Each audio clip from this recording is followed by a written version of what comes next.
Ew.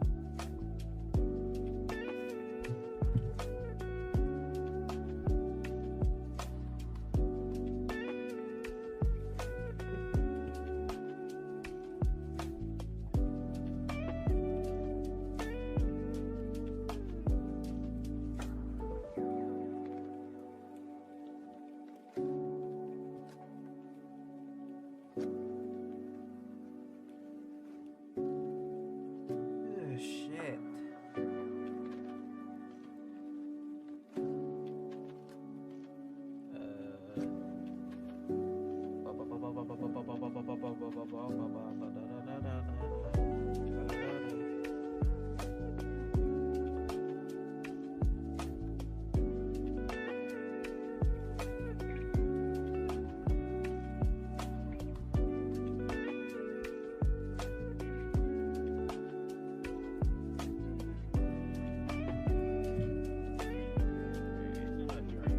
This down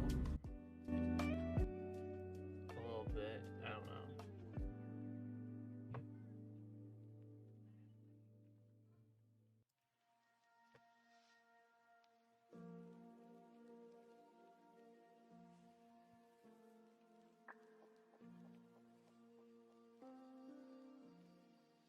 Alright, this should work. Alright, be right back.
I don't really know what I want to.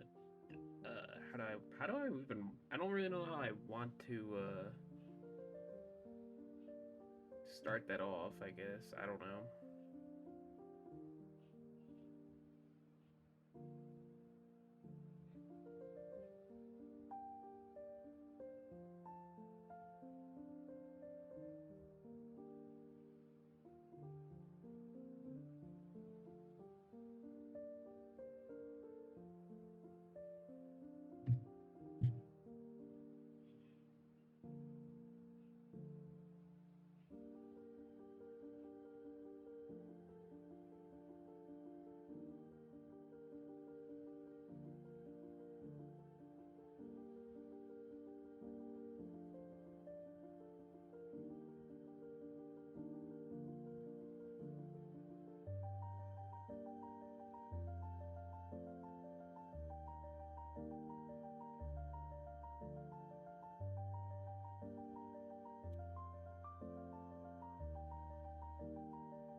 I don't know. I don't really know how I want to start this. I guess I don't know. Um.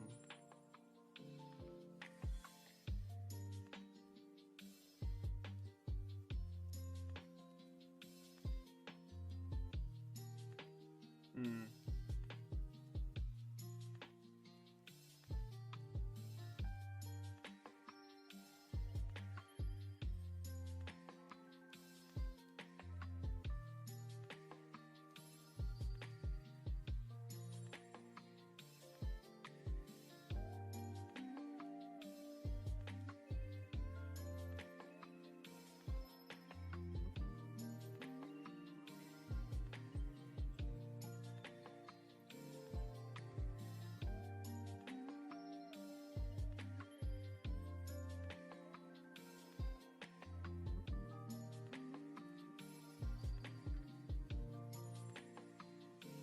Okay, uh, may like Lucy, uh, picks up her uncle, like uncle,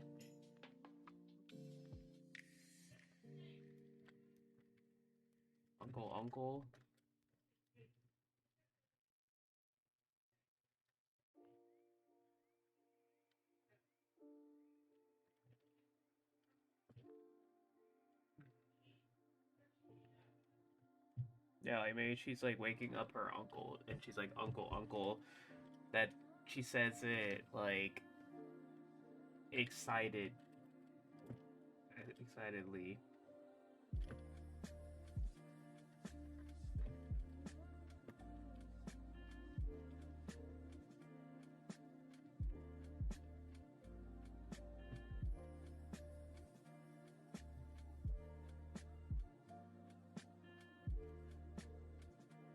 Um,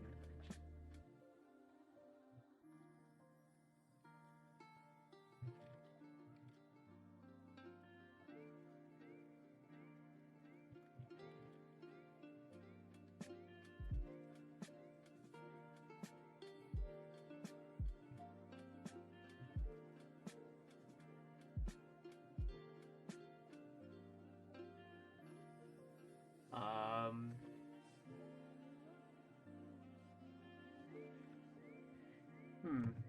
She tells him this. Uh,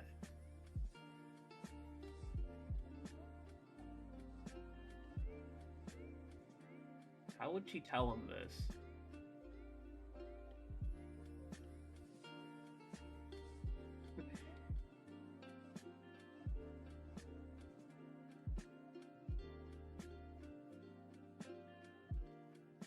Hastily? Is that a word? Hastily? I don't even know if that's a word. Oh, I guess it is a word. Okay.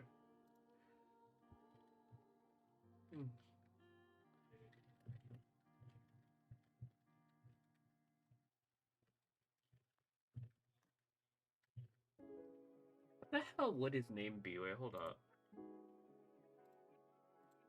Hold up. Is this the document? Yeah, I think it is. See, Mac. I guess his name is Aaron. I guess. I don't know. I can't believe I didn't even name this guy.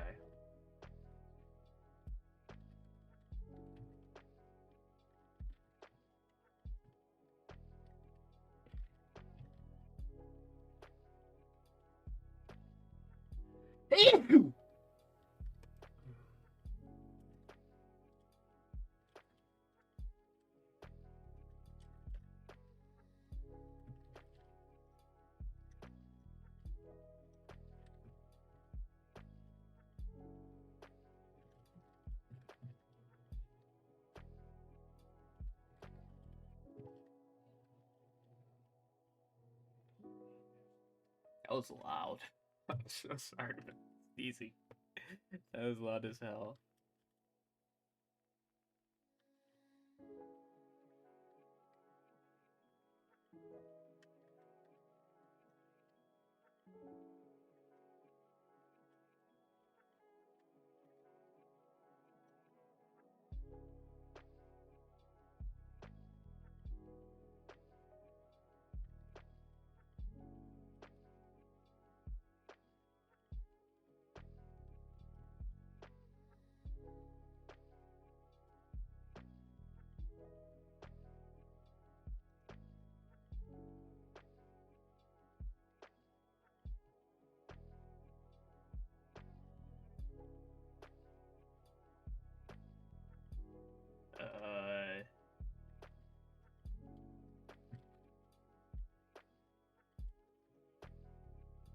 Yeah, that wouldn't make any sense. I take a couple of steps backward in anticipation.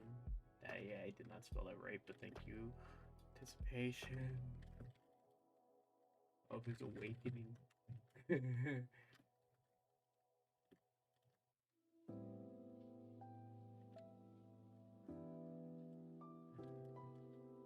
Rubbing his eyes, he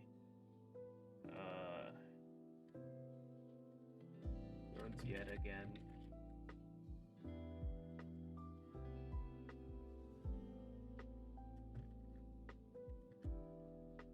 Opening. Wait, why does my ear itch? My ear itches.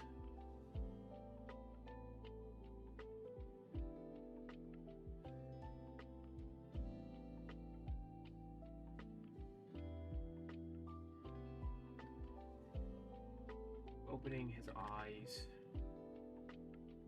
Wait, no. Why would he open his eyes? Opening his mouth.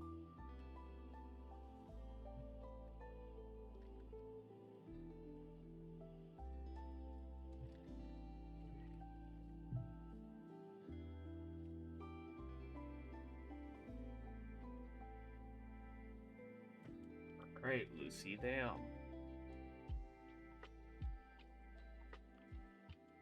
I don't think there should be a comma right there. Alright, Lucy, damn. He,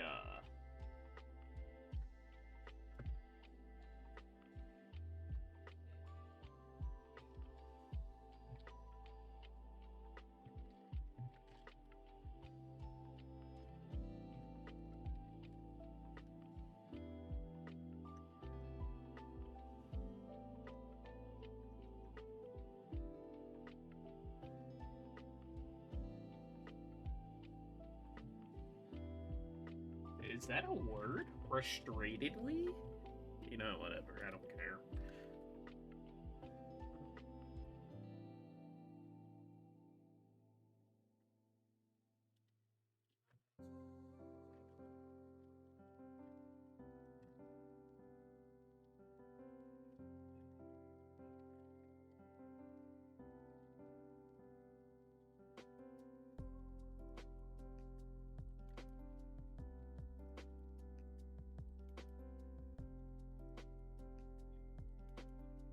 Even is the day?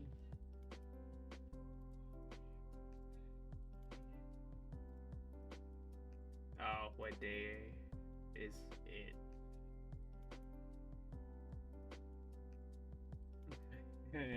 That's funny. What even is the day?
I. My God.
Oh man.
I'm just curious.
Yeah, I think that's way better.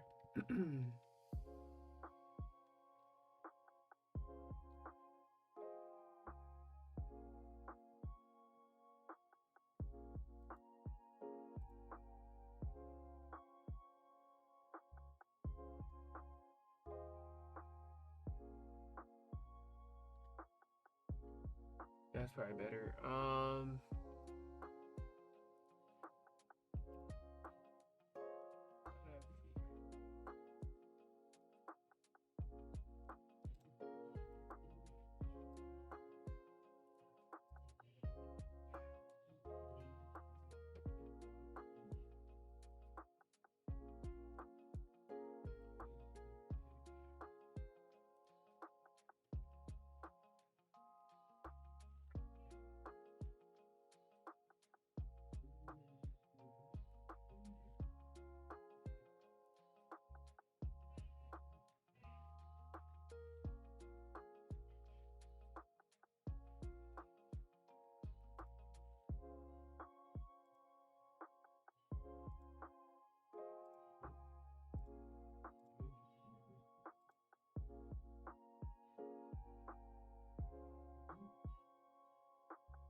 Okay, I'm back.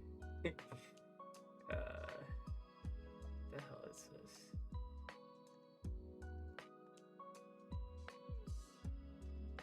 Actually, last edit was on January. That's probably not right then.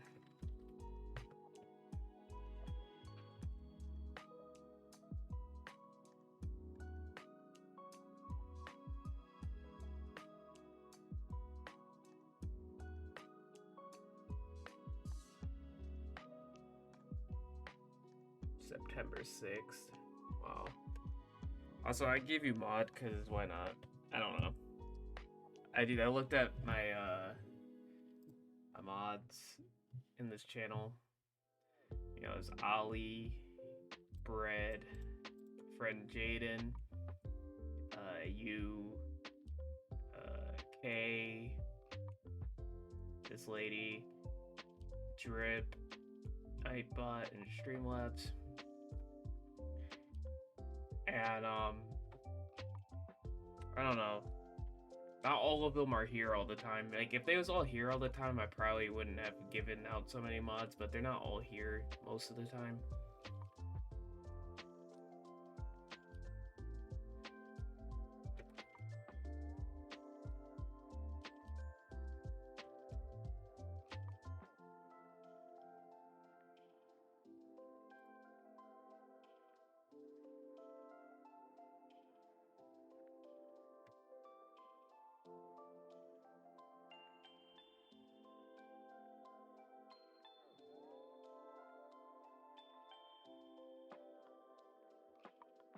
Yeah.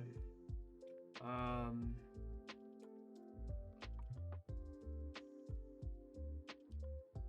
don't know. I don't really have much more to say about that. Also I can test out my follow things.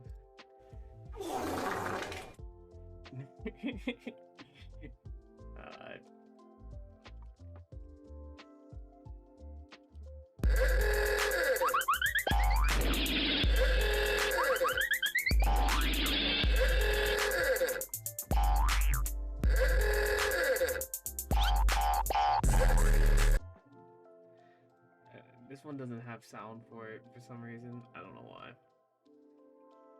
Hold up.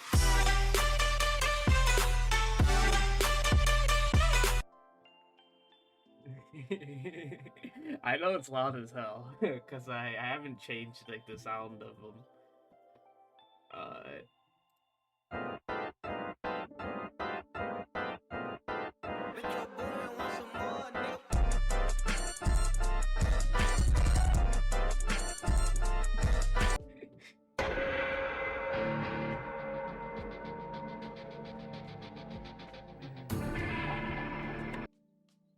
Yeah, I probably could turn down not the sound, but like, yeah, I don't know.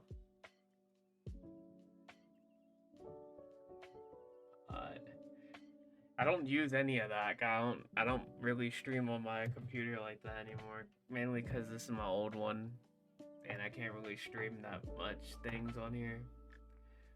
But I don't know. It's also I don't know. I stream off my Xbox more, I guess. I don't know.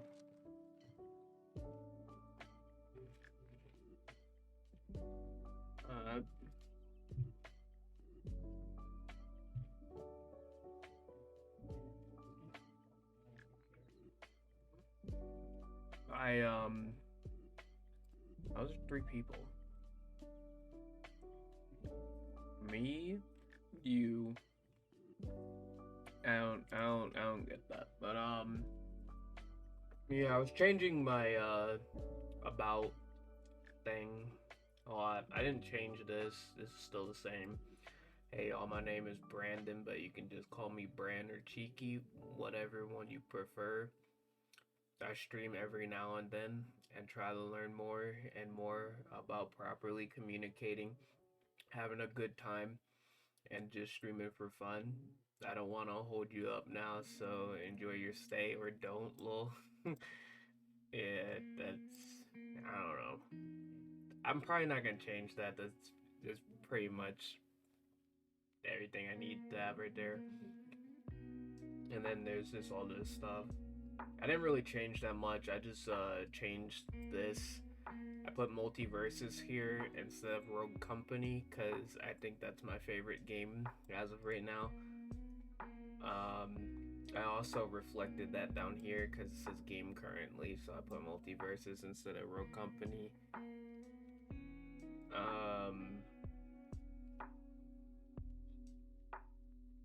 I also changed. I think this is what I changed right here. Just can I highlight that right? Thank you.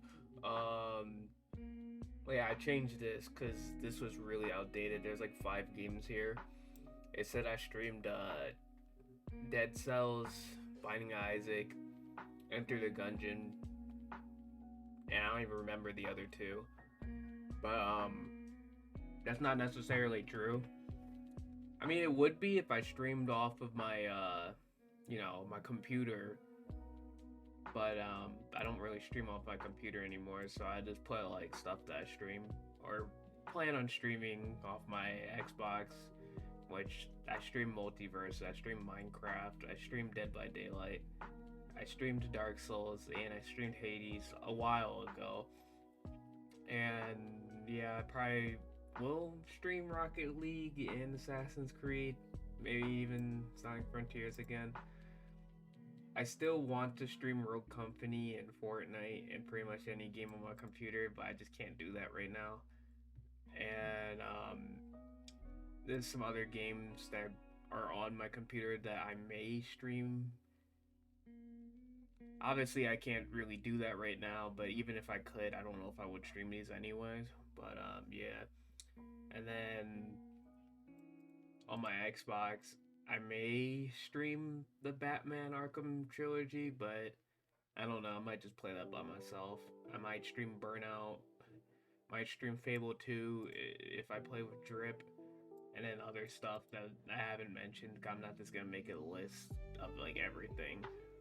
And then I also might try to stream on mobile, but I don't know. I just put that there because why not? And then I didn't really change anything else. Oh wait, yeah, this checklist. I updated this because I made 10 friends. So yeah, check that off. I probably could like delete some of this because like some of this is really old. But yeah. And then yeah, I kind of changed this because it used to say LMFAO and how long I've been single, but I'm not single anymore. So like yeah, check that off, and I just put Let's Go instead of LMFAO. Yeah, and then I didn't touch the rules or any of this stuff except for the multiverses thing. I don't know. I don't even remember what the hell. Yeah, get a better computer. I guess I can delete that. Get a job. I've been had a job for like 5 months. I guess I can delete that. I had a Series S for also like 5 months. I guess I can delete that. I had a high school diploma for like a while, so I can delete that. And I guess I can leave that there. I guess I can leave the friend thing there too. I don't know.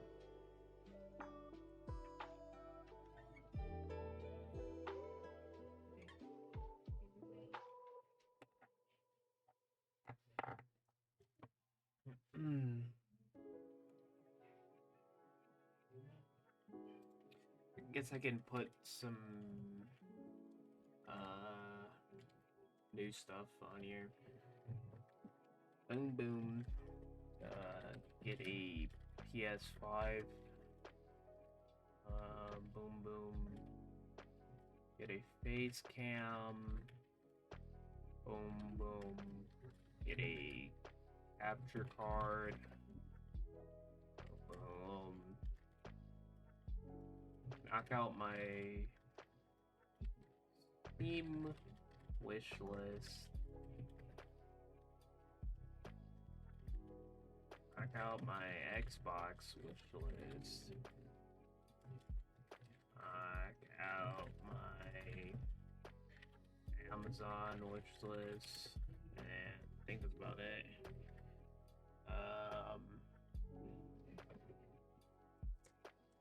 I don't know.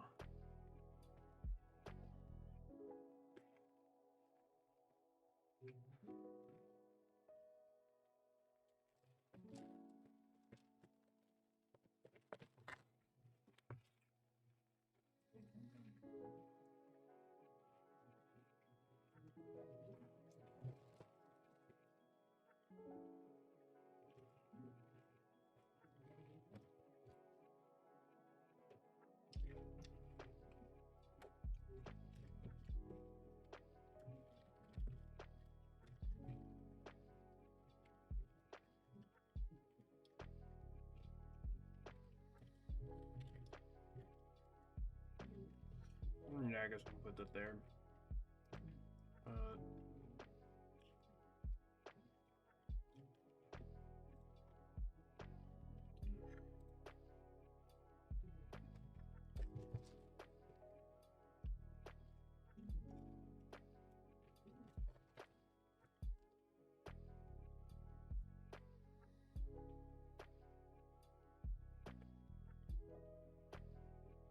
Uh-oh, something's downloading.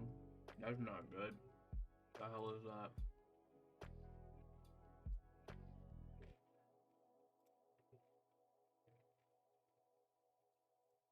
Not Rocket League. Alright.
It's so weird.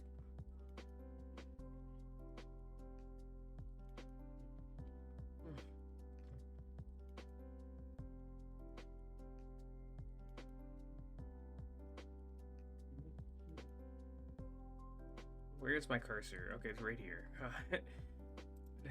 that was fucking me up. I got so confused for a second. I'm like, what the hell happened to my cursor?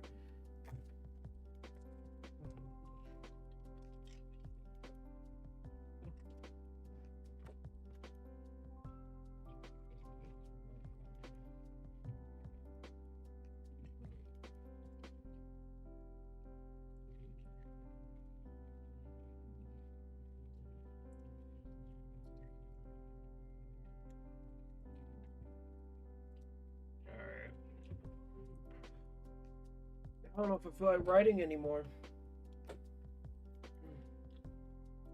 I don't know if I feel like writing anymore.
pulling up a playwriting.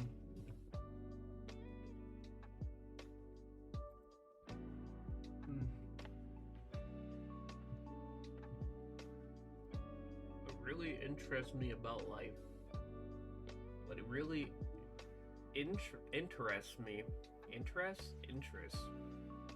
it really interests me my life is how there are generally two types of people. On one hand, there are the dumb ones, and on the other hand, remains the smart ones. The dummies believe that all there is to life is death, complacency, and the war games. We're born to kill, be killed, and die. The smarties, however, believe that there is more to it all than just that. A way out of it all where we can live without countless bloodshed and sorrow. I've met plenty of people who fall under either category, but the weirdest thing about it all is how I can't seem to categorize myself. For instance, I know that escape via the oceans is a ticket straight to the afterlife. Couple that with the tales of this giant wall of doom that surrounds the lands we craze ourselves in. Okay, I had to read that. I don't know what to think, but death seems to surround us all. There was this group that had this saying. It sort of went like, when we are born into this life, we also die on that same day. It was blunt but hardly unbelievable. Those few words never rang so true to me these past few years. To have so many people lost, it breeds hopelessness inside my heart. Considering the circumstances, one would easily consider me to be a dummy, right? Well, the thing is, I don't let all of that dissuade me from latching on to the scarce drops of hope that remain in this world. Why? It's simple. Every year I scout, I analyze, and I gather information that I plan to unify. This unification of info can finally provide the lost and dumb ones the knowledge to get smart and escape this hellhole. Many think I've lost my mind, among with many others, but I promise to everyone I know that something is brewing. It is only a matter of time before we discover our long gone remnants of life. Then we'll finally escape it all. Miney. Then we'll finally escape it all. Miney, that's crazy. Espa erupts, startling me. I jolt my head toward her and respond, Espa.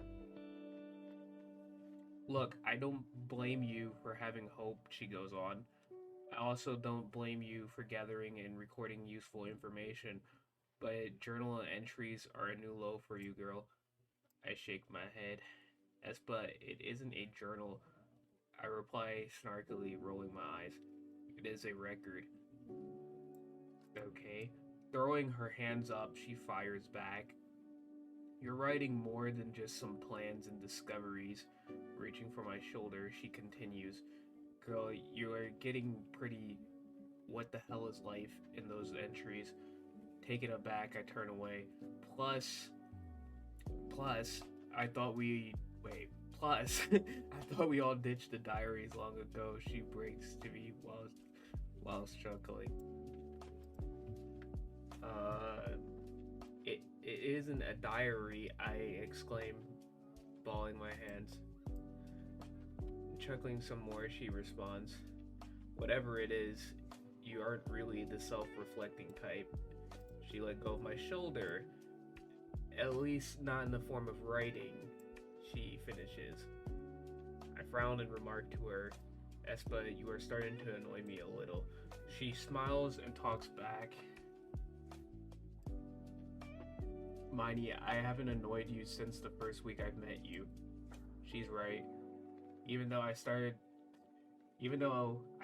recording my what? Even though I started recording even though I started recording my findings. Even though I started to record my findings.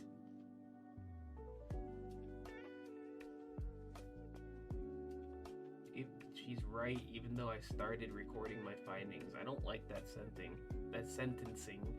That's not good. She's right. Even though I started recording my findings, it's turned into something much more than just that.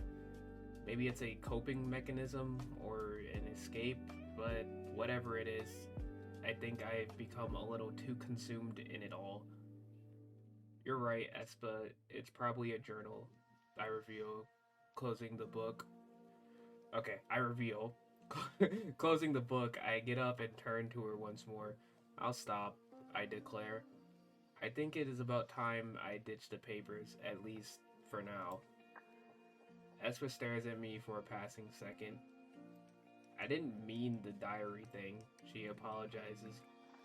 I'm always here, she closes. She puts on her satchel and looks for the door. Oh, and I came to relay that Amos called a team meeting.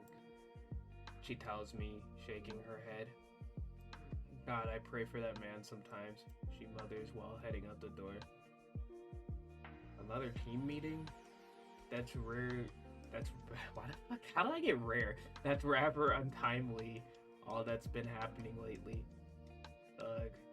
Amos, wait, what? Another team meeting? That's rather untimely.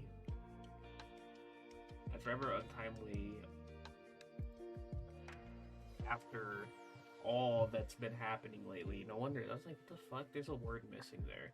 Another team meeting? That's rather untimely after all that's been happening lately.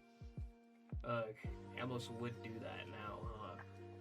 Whatever. Best to not set him off. I proceed out the door.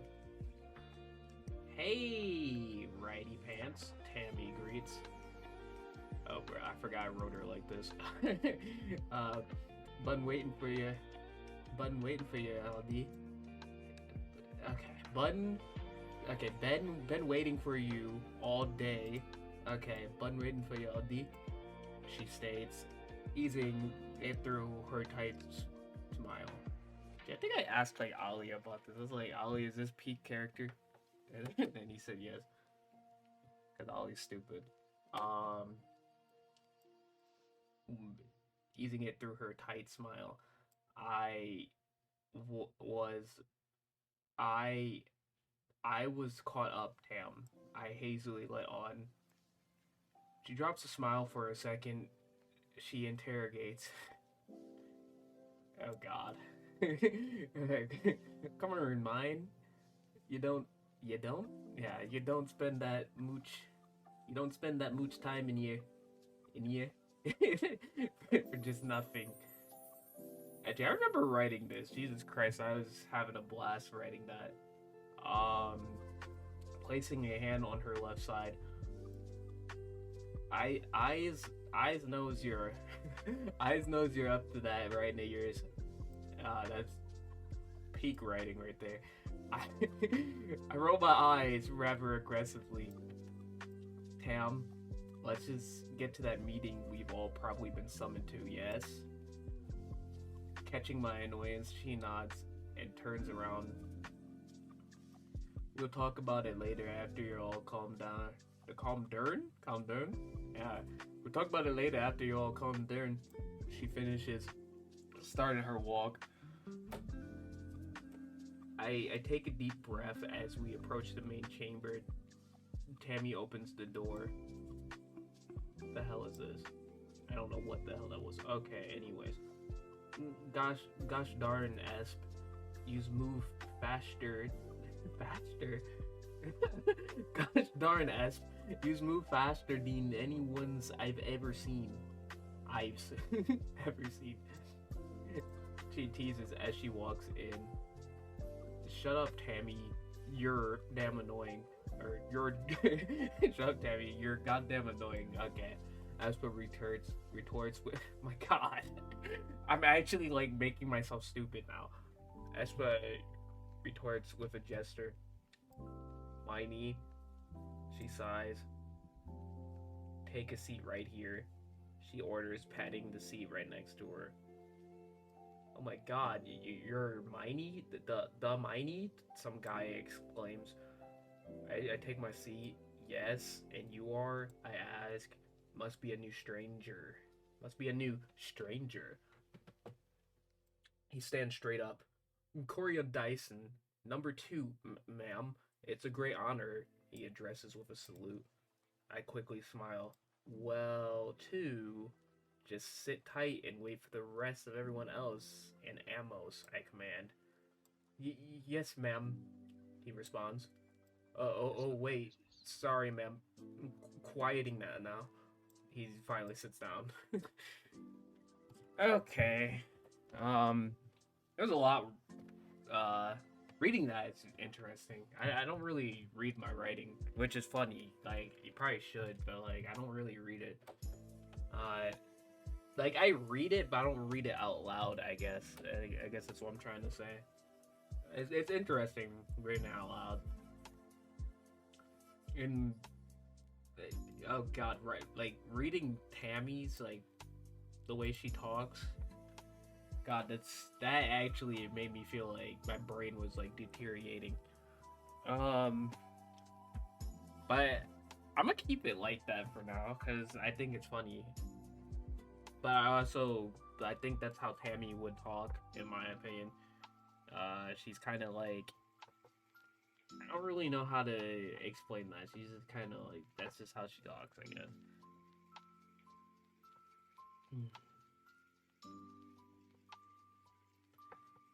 I wonder if I have the old writing. I don't know. That's interesting. Oops, did not mean to open a new window.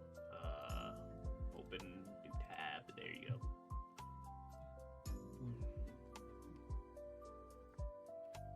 Julian? Yeah. This is the writing I did for a creative writing class. Like, it's actually kind of crazy how many. Like, bruh. Look at that. That's 26 pages. That's funny, because I was telling a dude at work, I said, oh, you have to write 30 pages? That's not that bad. And then he thought I was losing my mind. I'm like, bro, like, I want to write a book with, like, over 100 pages. And then, like, he's like, well, that's a book. This is for a class. I'm like, dude, I don't know. I think 30 pages is pretty easy, especially if you pace yourself. I didn't even pace myself, and I wrote, like, almost 30 pages. Like, 80% of this was written on, like, last minute, I guess. Because, like, this was supposed to be, like, we was given a month to write this. For, like, a little bit over a month for NaNoWriMo. Or NaNoWriMo? I don't really know how you say it, but, yeah. But, you know, we were supposed to pace ourselves. I think she wanted, like, she wanted the class to have, I think 25,000 words, which is kind of a lot. You see, I only have 15,000, but the reason why I have 15,000 is because, you know, I joined the class late. I didn't start the class with everyone else. So, she kind of gave me a lowered amount to account for the days that I lost compared to the other class. Or compared to the rest of the class, not the other class. And then, yeah. I still got 15,000 and like 26 pages with less time. But like, so I guess instead of having like 30 days, I don't know how many days was in November. It was a little bit over that. So like, instead of having like 35 days, I think I had like 25. Which, yeah, I guess. And, I think the strategy that the teacher wanted was if you could do 1,000 if you could do 1,000 a day, then you would pretty much get to the goal in time, basically. Obviously, not everyone's gonna do 1,000 a day, so they said they have to. I think they said if you can do like 500 in a day, then it would still work out because you know the class had 30 days, so like 500 times 30 is like it should be like I don't know. 1,000 times 30 is 30,000. So yeah, I guess 500 times 30 is like 15,000, which you would say like that's not good enough because like you know it's like I think what is that like 10,000 off, but I don't know. Like there's certain pacing in it. I don't really remember the exact pacing. I think like she said 500 a day is what you should do, and then like maybe in like the end you can do like 1,000 a day. Because you do 500 for the first I don't know 30. Yeah, you get to 15,000. Then if you do 1,000 for like say 10 more days, then you can get to 30,000 or something like that. Not 30,000, but you know what I mean. 25,000, and that's at base. And obviously, you're probably not gonna type exactly 500 or 1,000. You're probably gonna have a little bit more than that, depending on what you're writing. So like, yeah, that should be pretty decent. But I didn't do that because there was little like word count goals where like I think it was like every Friday or something like that. There's word count goals like oh you should be at 3,000 words. But like when they got to that, I was only at like 500. So like there would be like times where I'm writing 2,500 words in like probably like 5 hours. And then yeah, and then sometimes it was even worse than that. Sometimes I would get super lazy. I had like 5,000 to 6,000 words to cover in like a day, which is like insane. But like I don't know. I did it, I guess. So that's cool. This is what I wrote. It's probably like cringy. I don't know. Leaning over while gasping for air, I hit a brief stop under a tree. As I look above, actually, is there a tool? Probably. Accessibility extensions.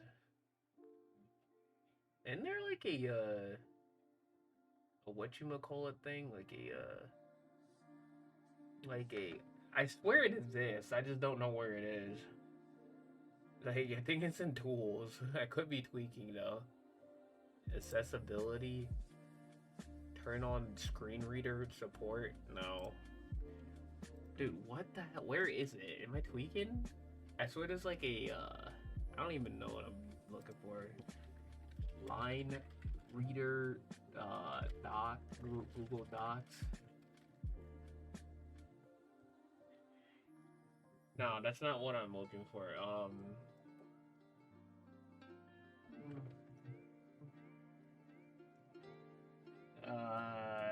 Google Docs, Word, no, Line,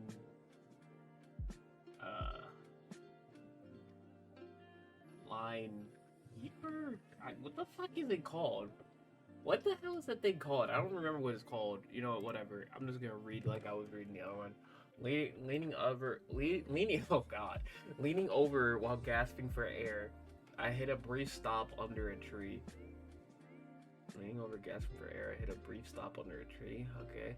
As I look above, The bright glare of the sun pierces my eyes through thin leaves with a burning sensation, forcing my eyes to a squint. The whispering sound of splatters underneath me instinctively makes me wipe my forehead. I ponder about my next move. It has only been half a year since my banishment, yet I still pace myself around under the sun in what seems like a needless manner. Okay. A set of shivers run through my body. I begin to rub my arms and walk back home. I look back up wondering what I will do yet again.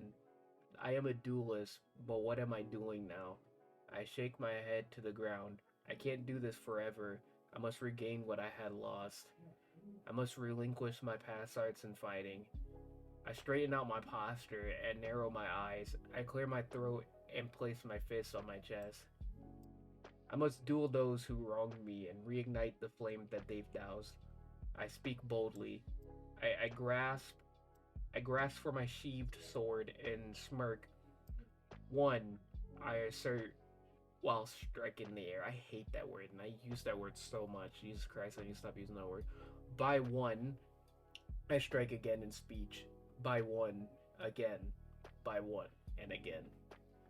A crackling sound creeps up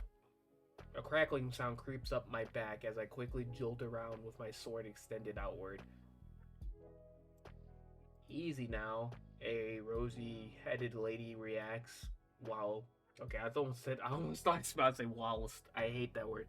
While slowly pushing my blade away from her face. Easy, she states again, as she lowers her hands. I sheathe my weapon and adjust my stance.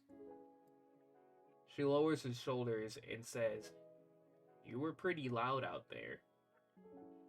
Why did I break that off? Because she's still talking. I mean, I guess I can do that, but like, that's so weird. She lowers her shoulders and says, "You were pretty loud out here, and I thought I should race down ahead to see what the commotion was." Briefly, she looks to the left, but it was just some guy swinging a sword around, and I stupidly thought I should confront him. She clarifies, "Are you okay? You seem pretty sincere about your statements," she asks with widened eyes. A smooth wind rustles our hair. Drizzles begin to brush across my face. But it was already raining, was it not? Or am I tweaking? I swear it was already raining. You know, whatever. Shall we go inside? I asked politely. Birds chirp in the distance. Hello? I slipped out. The drizzle starts to pick up a little more. She shakes her head and looks at me. Yes, I hear you. Let's go inside. She confirms while pacing herself towards a drab-looking cabin. I turn and look at her run. Come on. Wait, what? I turn and look at her run. Come on, she commands, before we get drenched. I begin a slow jog after her. A smirk lines my face. Perhaps the rain is a sign of greatness to come. If rain was the kingdom's misery, then certainly rain is my newfound ascension to glory. Before I knew it, we were already at the cabin's entryway. A crusty place it is. Brown windows, or at least from afar it is. Up close, it is definitely so dirt-covered that you could almost assume someone smothered the window with mud as well. Not just that, but the door appears freckled, but upon closer examination? What the hell? Examination. How the fuck did I make that error? But upon closer examination, it's just a home for the local ant colony. Furthermore, the floorboards smeared with an almost distinct grime, a buildup even, that smushes like clay on touch. Oh, and the subtle yet brief stench that the place reeks of. Overall, a crap house of a place. Okay. I noticed the lock outside the door has been opened. As I put two and two together, I shake my head before I ease into the door. "This is your place?" I exclaim on entry. Wait, okay, what? Am I tweaking? Wait.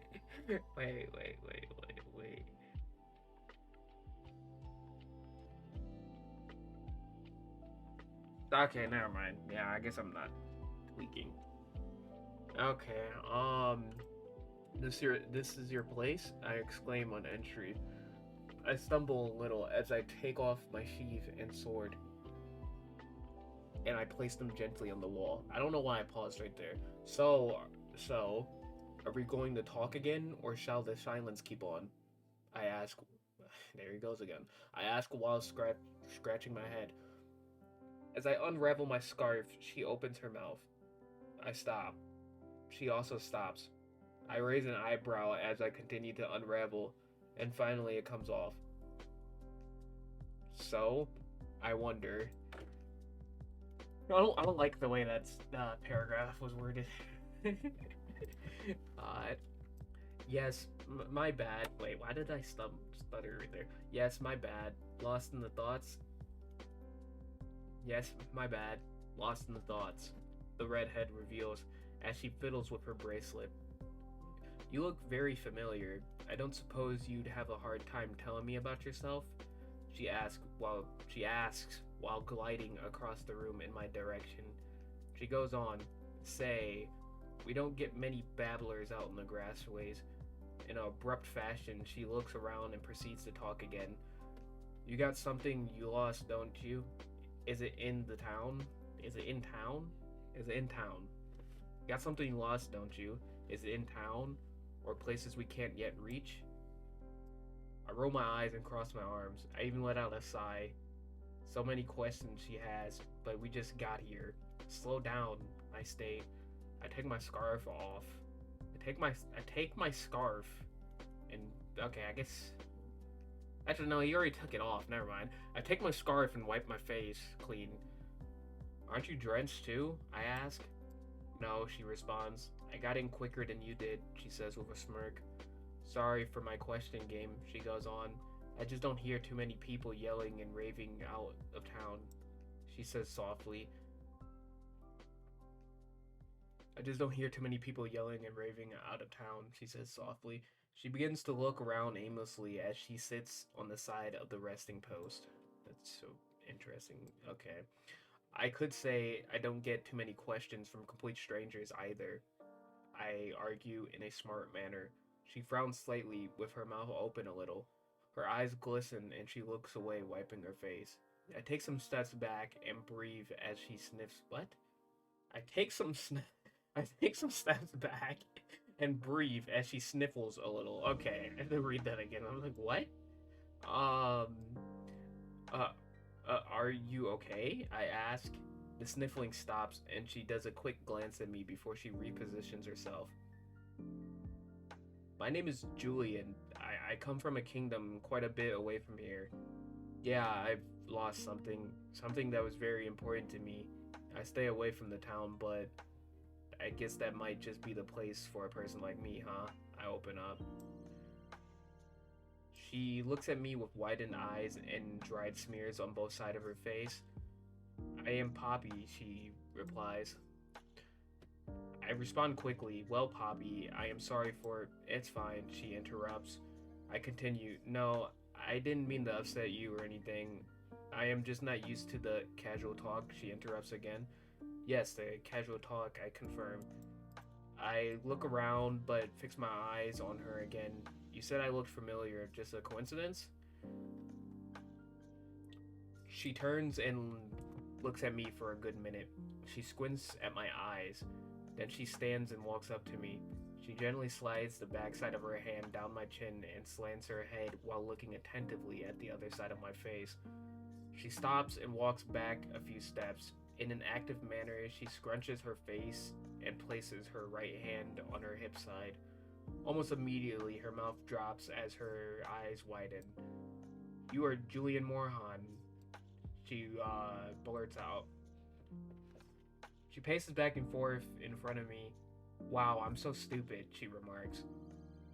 I can't believe it took me this long to see that, she mutters to herself. Yes, that is who I am, I confirm.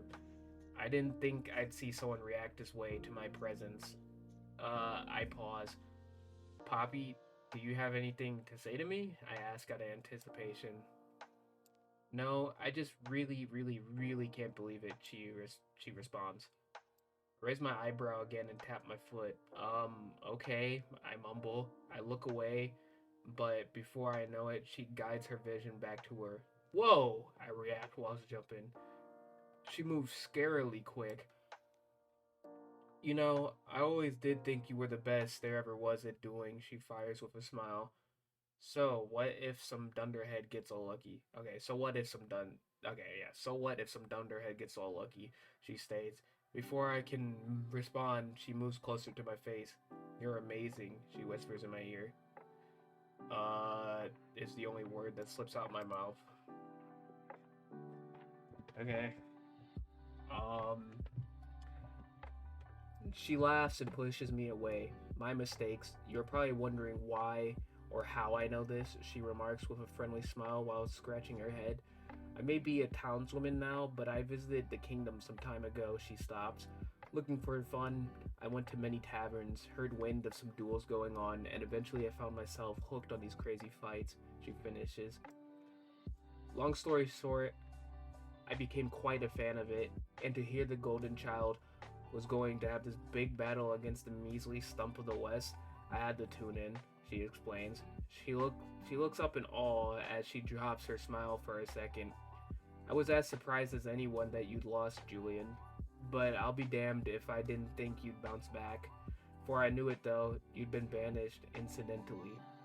I'd lost interest and decided I'd go look for something else to do, she finishes up. I turn around and recollect my thoughts. I can't believe it. What? I can't believe it. I let slip as I looked back at her with my mouth open. I take a deep breath and sit down. I always kind of thought the Golden Child moniker was stupid, you know. I laugh out. I thought you came up with it, she questions with a raised eyebrow. I laugh. Nah, my stuck up uncle thought it was perfect, and everyone just kind of went with it, I clarify. Her mouth drops open. What? She exclaims. This whole time it was some raggedy man's random thought, she giggles out. Raggedy, I think out loud.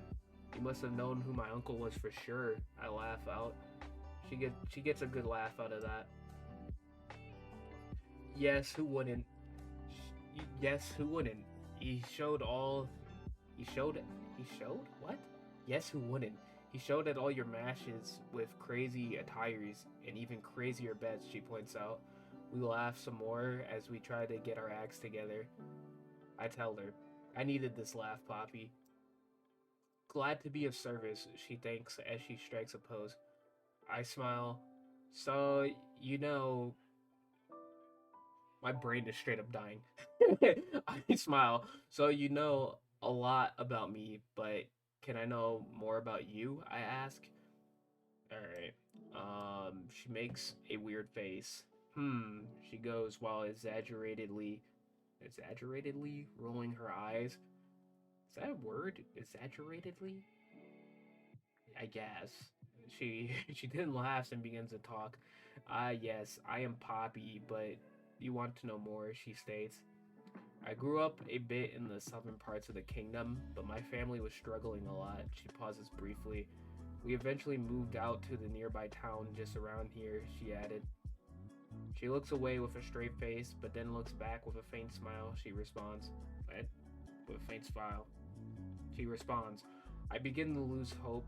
I began to lose hope to things shortly after we left the kingdom, but my mother wove me this very bracelet. She points to the bracelet and continues. She's she points to the bracelet and continues. She said that I'd do great things someday. She swallows some air and clears her throat.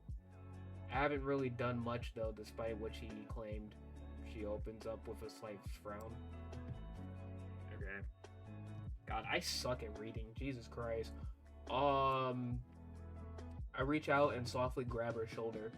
It is okay. You have a lot of time and opportunity to do something amazing. It'll come eventually, I reassure. She looks up into my eyes and smiles. Shortly after, she replies, but I don't know. Two loud bangs come from the door, interrupting her. We both jump out of reaction and look to each other. Bang, the door goes yet again. I get up and head to the door, nearly tripping over a bag. But at last, I am at the door. I use my hand to the latch and fling it open in a quick succession. I then reach in an instant for the handle and pull the door open. I use my hand to the latch. Oh yeah, because it's locked. I'm stupid. I'm like, what the fuck? Did he not just open the door? Anyways, before me, a rather tall lady who was dripping in all black clothing. She breathes heavily in a slump on the door side. Thinking about my entry from earlier, I almost scoff at the idea of leaning on the door. Nevertheless, I shake the idea as I notice something else. The lady has an almost glowing hairpiece in her head. A flashy clip, I think? It's an unusual design, one of which no one from around here would be sure about. A hand grasps my shoulder from the right, startling me. It's just Poppy. Ma'am, are you okay? She breaks the silence with. We both step back slightly. Never losing eye contact with the door. I slant my head slightly and bring my eyes to a near squint. I'd assume Poppy does similar, but I am too unsure to look over and confirm. Ma'am, Poppy restates. Her heavy breathing comes to an abrupt stop, and she moves her head around in a circular pattern, seemingly to crack her neck. She then lifts her head up and glares at us both. The floor on my right creaks in what I would only assume is Poppy's reaction. Having had enough, I jolted my head over to the right, making brief eye contact with Poppy as she had a similar idea. I jolt back to the door to find the lady standing inside with us. My heart drops.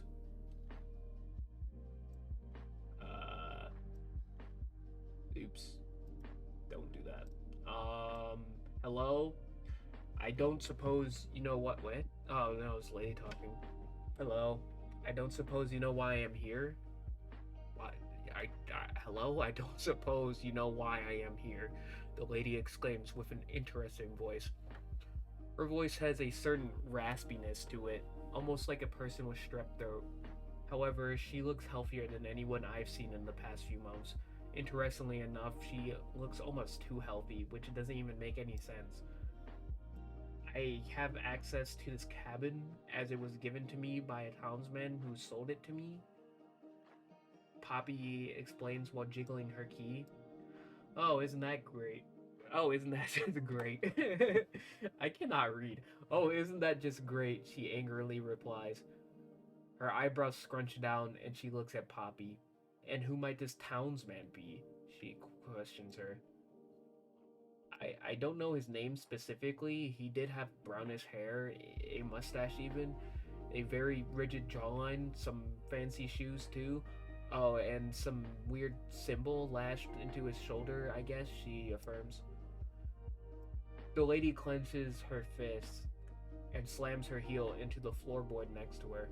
She scrunches her eyebrows even more so than before. Ah, she screams. Why did I say it like that? Ah, she screams, releasing all her pent-up energy from what I can assume is from this info she gained. There's one thing to stand me up, but it is a whole nother realm to sell your house after encouraging me to come over, she fires. What? I ask with a confused look. Michael told me that we can have dinner this evening, but I came here in the rain just to find out he sold the place, she answers. Poppy opens her mouth. He sold me this place a day ago. I only came here just today. Hey, he gave me the time and day. I was just following up on that, she explains. She sniffs herself and makes a face. Say, does this place have a washing area? She asks nicely. I look at Poppy and she looks at me. We look back at the lady. Yes, I think it is in the back somewhere, Poppy clarifies. The lady stretches and smiles with her eyes closed. The lady stretches and smiles with her eyes closed. Thank you, she says. My name is Raven Vanguard, and I appreciate you for letting me use your washing area, she states. Poppy looks at me and I shrug at her. Well, it is only fair since you got treated that way, Poppy says. I'm Poppy, by the way, she responds. And I am Julian, I responded as well. Well, aren't y'all just a lovely couple, she expresses while walking to the back. I look at Poppy, and she looks at me with a faint smirk, and before we can even reply, the lady has disappeared in the back. I chuckle a little. Poppy follows suit. Poppy, we aren't a couple, I both ask and conjecture. She chuckles some more. I figured so, she claims while looking away from me. I scratch my head and ponder to myself. How long do you think she'll take back there? Poppy asks while looking back to me. Not long, considering how much of a dump this place is, I laugh out. Poppy scoffs at first, but then looks around and gives the place a big whiff. You aren't wrong, she responds. My tummy rumbles a little bit, and I get up and look around. You got any food here? I ask out of curiosity. No, I wasn't lying when I said this is my first time I've been here, she restates. I look at the ground defeated. I kick my leg, sit down, and stretch. I breathe out. I notice the rain isn't as loud as it was before. Is it still raining out there? I ask as I get up a little. She perks up and races to the window and wipes it off with a cloth on its seal. A dump, I tell you, I laugh out. No need to remind me, she chuckles as she wipes some more. Yeah, it seems the heavy rain has stopped almost entirely, she says, while twisting her... What? Yeah, it seems the heavy rain has stopped almost entirely, she says, while twisting her head back to me with a big smile. Good. As soon as Raven gets done washing up, we could all go to the town and have some grub, I suggest. Sounds like a fabulous idea, Raven says. Poppy and I both shoot our eyes towards the back.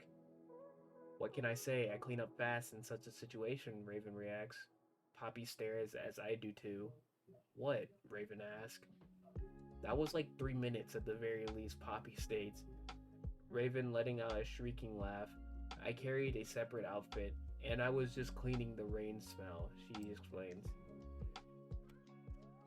Are you wearing the second outfit? I question her. She lets out that piercing laugh again. Oh, Julian, I am a simple lady. I bought this outfit twice because of how much I loved it, she clarifies. I get up and head to the door. I grab my sheath and blade and then wrap them around my waist. Wait, Raven says. Why do you own a sword like that?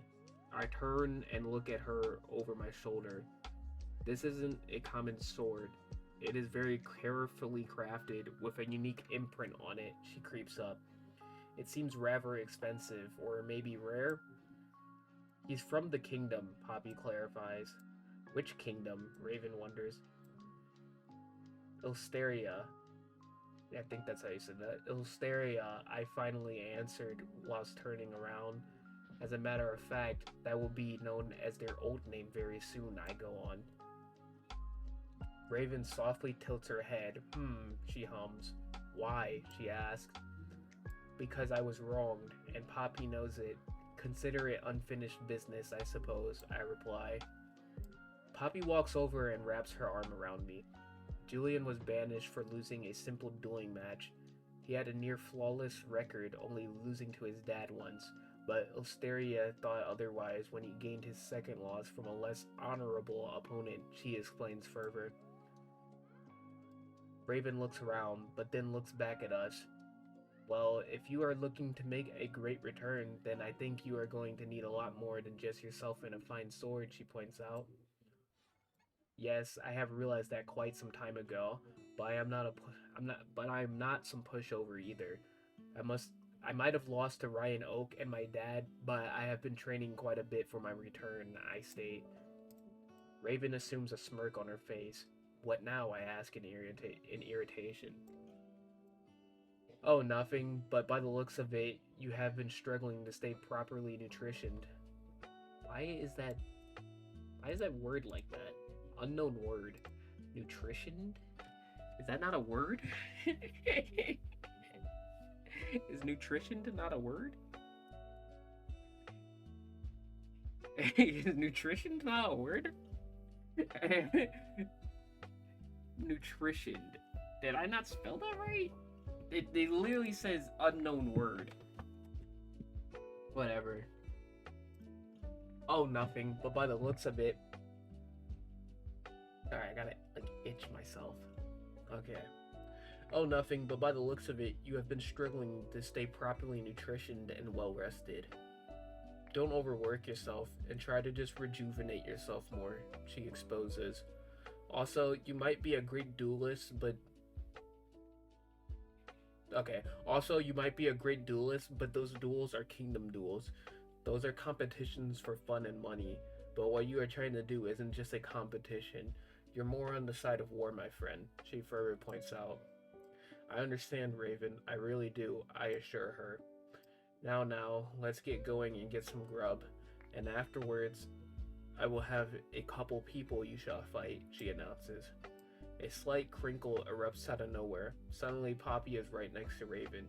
She drills her finger into Raven's right shoulder. These people, she aggressively states while repeatedly digging her finger into the shoulder. Better not severely injure or kill Julian. She stops the barrage and takes a step back. In no less than a second, she looks back to me and closes her eyes. A brief silence fills the room. The breeze from the cracked door whistles behind us. Moments later, Poppy takes a deep breath and walks back to me. Should we go? She asks. Wait, yells Raven. Poppy rolls her eyes with a tilted head, then frowns. Raven nervously smirks out of reaction. The whistling returns. I rapidly look at them both, studying the situation. Poppy opens her mouth, but eventually opts to say nothing. I cannot guarantee how someone else will fight Poppy, Raven breaks the silence with. She goes on almost without a stop of breath. When I said this is more than a competition, she adjusts her tone. I really did mean it. She rubs her face as Poppy glares at her. Julian must face true opposition to be enlightened about what a battle really is, she went on. She looks at me, then the ceiling, then at Poppy. It is sad to experience pain or even death, but we must trudge on, or else we can't accomplish this very task, she finishes. What the hell is this man calling me?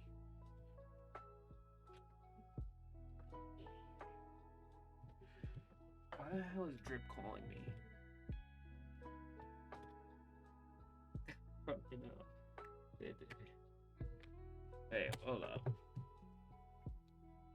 Call Dripper.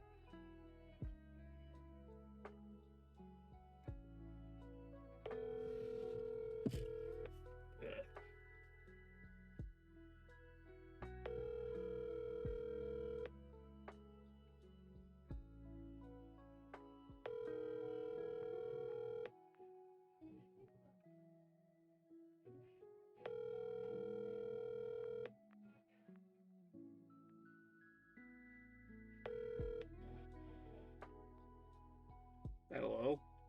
Didn't expect you to call back. Yeah, what's up? You calling me? Bro, I'm just bored, bro, and I'm waiting outside for mom to get up to pick me up because I just clocked off. Yeah, I'm actually streaming right now. Are you actually? Yeah, I was doing a test stream. It was on my computer. I was seeing how it would run, I guess. I'm not playing a game. It was more so just talking and looking at my writing and stuff like that. And I was in the middle of reading some writing that I did for a class, and then you started calling me, and I was like, oh, okay. And I forgot that my Raycon was connected to my phone, so I had to disconnect it real quick. And yeah, that's why I couldn't answer in time. No, you're good. Well, hope the stream's going well. You know? You're gonna be streaming by the time I get back. Yeah, I don't know. I'm probably gonna just read this one writing, and then probably after that, it's probably gonna end it. I don't know. It's been like 2 hours. 2 hours? Man, fuck. You and Ollie is good at that. Maybe when I have to work, fuck y'all niggas. Hey, at least I stream when you're able to see it too sometimes. Dang. True. Ollie does that shit on purpose. Ollie's like, is Drip at work today? true. Also, there's this hibachi sushi place right here. I'm broke as shit because, you know, I'm in a negative right now. But I Yeah. kind of want to go in there and be like, hey, you know? To go in there and be like, hey. No, I can't be able to go in there. Like, if I have the money for it, I'll go in there and try and buy me some sushi. But, like, I'm broke as shit right now. So, like, Oh. yeah. Also, is this gym free? The fuck? Anybody can just go in here? Or do I have to pay for that? Probably not. Probably so. I mean, I don't know. I'm just looking. Like, the place where I work, it's like a strip thing. That sounds fucking. Okay, anyway, it's like a clothing store right here. They're like all connected. Clothing store, place where I work, hibachi, a game store, and like the gym. So, like, yeah. Loud ass car. But I didn't even hear it. you didn't hear it? No, I didn't hear it at all. Bro, that shit drove straight past me. How the fuck did you not hear that? I didn't hear shit. Lucky bitch. Damn. His phone got noise cancellation. Apparently. Also, remember how my mic sounded like ass, at least on my phone? Does it still do that? Or What do you mean by that? Cause y'all remember when we was on the phone that one time? He was like, it sounded like I'm talking like through fucking water. Does it still do that? I mean, it's gonna sound like you talking through water. I mean, it's not the most crisp sounding thing, but like,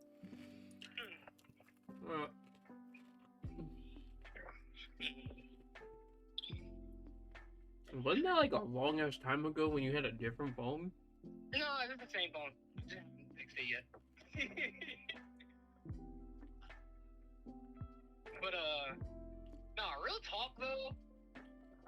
One of my coworkers, bro, she talks so fucking much, bro. Like, oh my mom, bro. In a good way or bad way? She's a sweet little lady, bro. Like, she's sweet. I can't get mad at her for that. But like, damn, she talks so much. Yeah, it's a sweet little lady. Like, this man is like 51 years old. I'm just kidding. She's 30 something. She's in her 30s and she got like 6 fucking kids. You wanna know how I know that? Cause she talks so fucking. Real talk though. How the fuck is her kid's name so fucking long? Like all her kids have like 3 fucking middle names.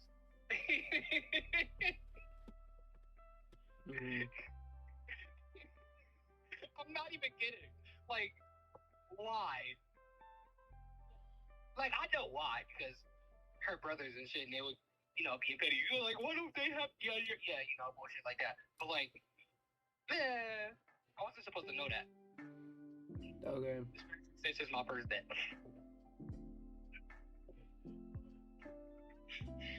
But yeah, other than that, work was fine. They had me tagging shit, but you know, putting the prices on the shit. I went through like 8 boxes.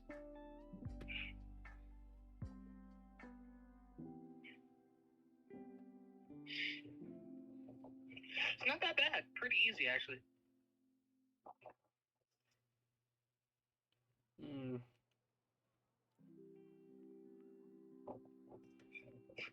I feel like you would have enjoyed, well, not probably enjoyed, but would have been okay with working here. You know, at least better than Kroger.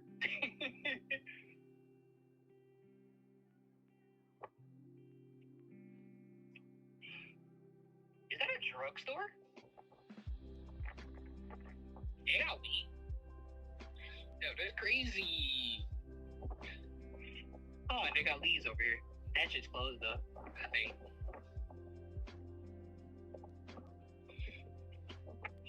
But nah, I'm gonna let you get back to surfing and writing and reading. Because my mom is here. See you in about 15 to 20 minutes, depending on how fast you want to drive.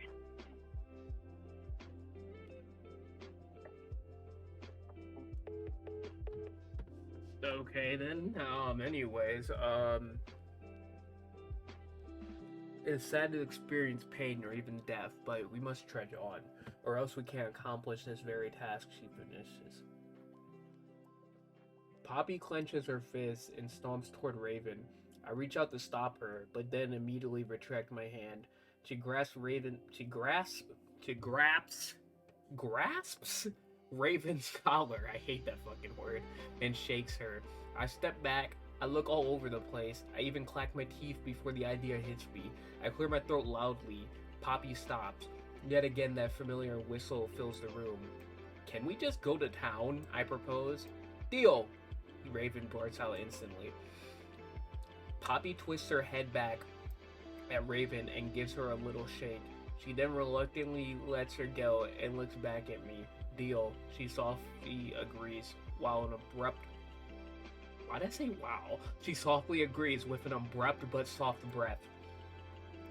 I turn around and fling the door open. The stench of rain smacks me in the face, but I proceed outward. Poppy and Raven follow behind. With my clear mind, I finally get a good look at everything around me.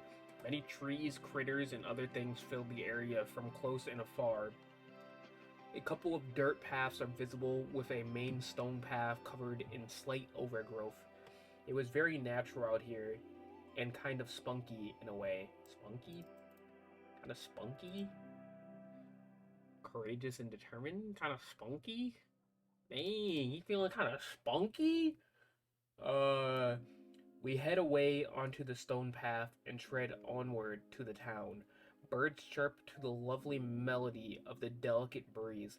I do a little spin and all. Maybe this is the best part about my exile, I whisper under my breath. The bees join in on the chorus, buzzing about. I smile and even laugh a bit while trotting up ahead. Too much of my surprise, Jesus Christ. Some crickets join the orchestra.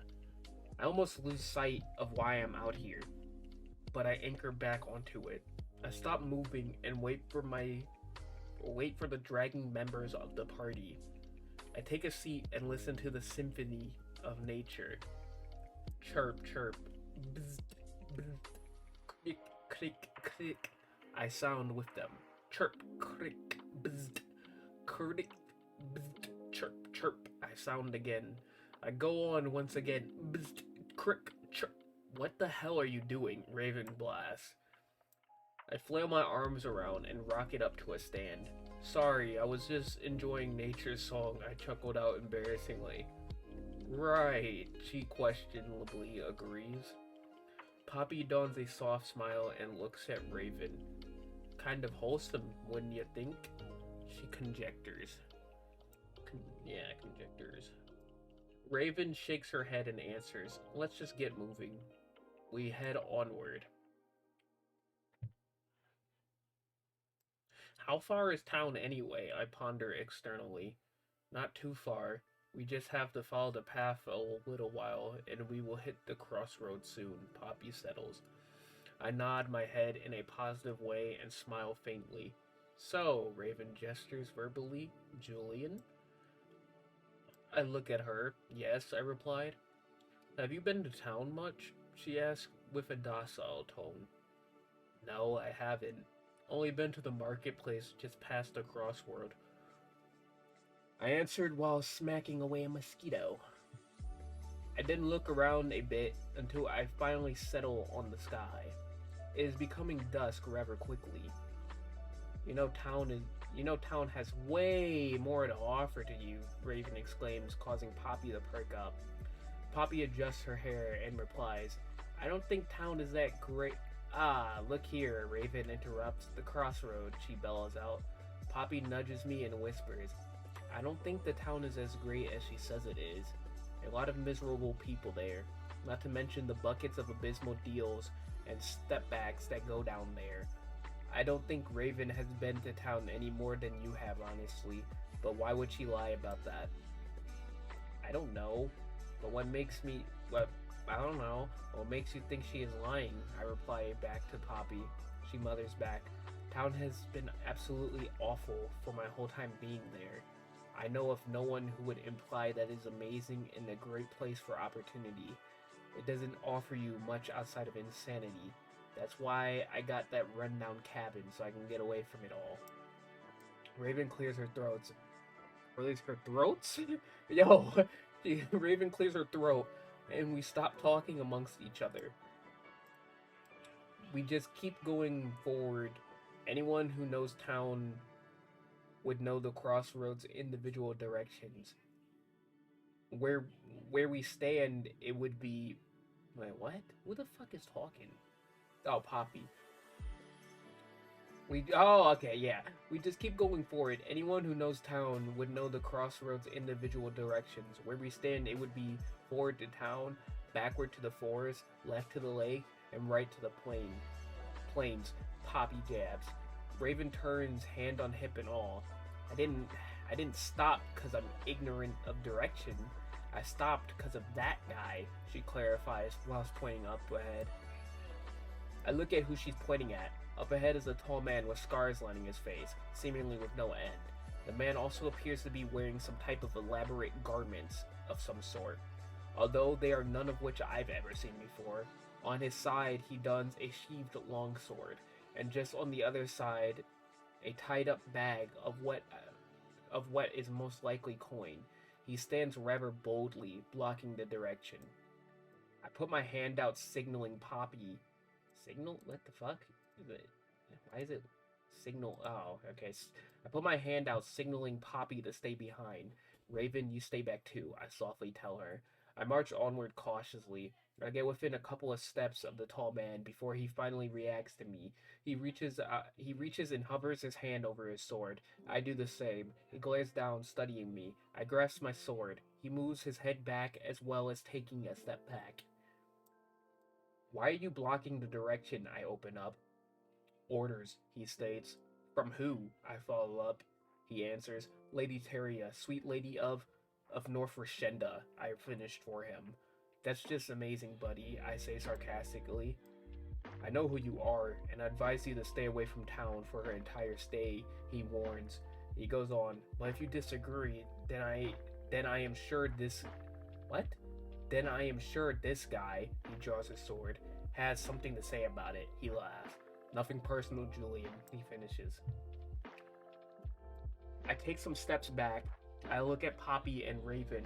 I look back at the man. I shrug and walk back. Thanks for the heads up, I say. The tall guy... I need to stop doing that. The tall guy sheaves his sword and grunts. I make it back to the others. What the hell happened? Raven asks. Poppy nods. We have a problem, I state. They look at each other with weary eyes. What problem may that be? Poppy asks further. That guy over there is from Ilsteria, and he knows who I am. Oh, and Lady Teria is in the town, I state with angered tone. With an angered tone. I do a little pacing in a circle and rub my face. Poppy scratches her head. Raven looks around while giving her shoulders some rubs. I shake my head and stop rubbing. Okay, what? I shake my head and stop the rubbing. Okay, I start. I have to fight that guy, I finished. They both open their mouths, looking for something to say, but they eventually wind up with nothing and stay quiet. I grasp my sword and slide it out, arming myself with its deadliness. I dueled a lot. Can't be too hard to wail on some royal goon, I assured them. Hey, big guy, I make my presence known. God. Whew. I am Julian Morhan, appointed Prince of Ilsteria, and I command you to let us go right on by into town, or else you shall suffer the consequences that I will bestow upon you, I demand. The tall man stands up straight, cracking his back. He smiles, then cracks his neck. He takes a few steps forward while cracking his knuckles. He then whips out his sword from his sheath. Oh, little Julian, you have no say or position to command me. I may not be in the proper armor to battle right now, but to be honest, we had thought you were long gone by now, so why even bother suiting up? Not like it matters, he confidently states. If it is death you want, then so be it, he declares. I shall be the reaper who will reap your soul, he blasts. God, that is so edgy. So edgy. So edgy. Oh my god. I assume a stance with my sword ready. He dashes up towards me and ducks down for a sweeping strike. I flick my sword in the direction, blocking the strike. I then spin and grab his hand. He tries to pull back, but to my surprise, I can keep him at bay. What? He tries to pull his hand back, and but to my surprise, I can keep him at bay. Um, Capitalizing on this, I propel myself off the ground shortly after with a spin and connect a clean roundhouse kick on his arm. His sword slips from his hands and flies over to the side. Clapping erupts behind me from what I can only from Jesus Christ, what the hell was that reading? Clapping erupts behind me in what can only be Poppy or Raven. I regain my stance and step back a little. I smile. What's the matter? I taunt.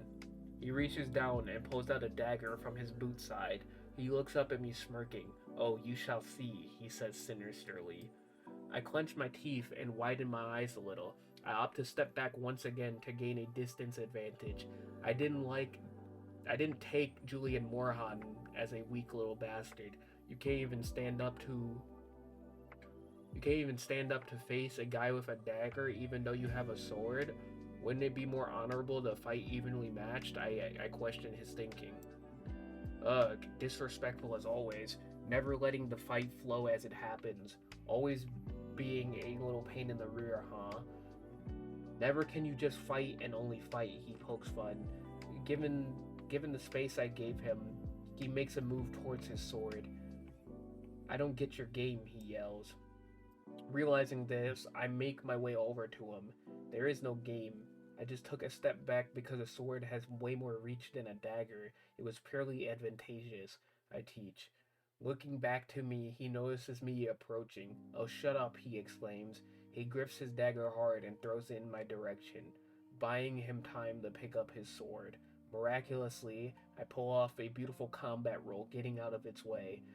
You shouldn't let anger control you in a fight. It will never end well, I advise him.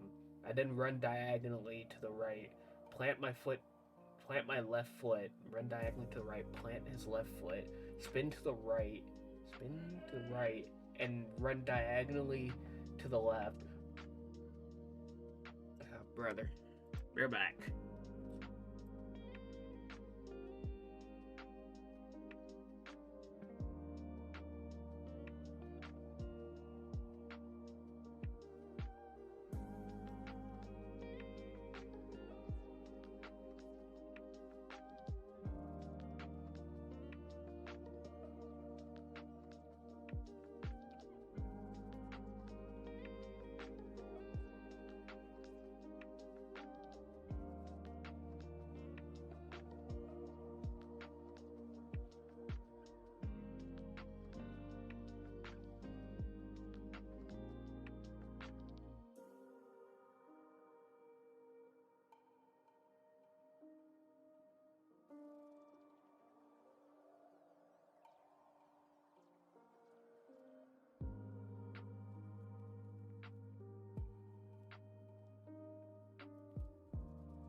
I'm back.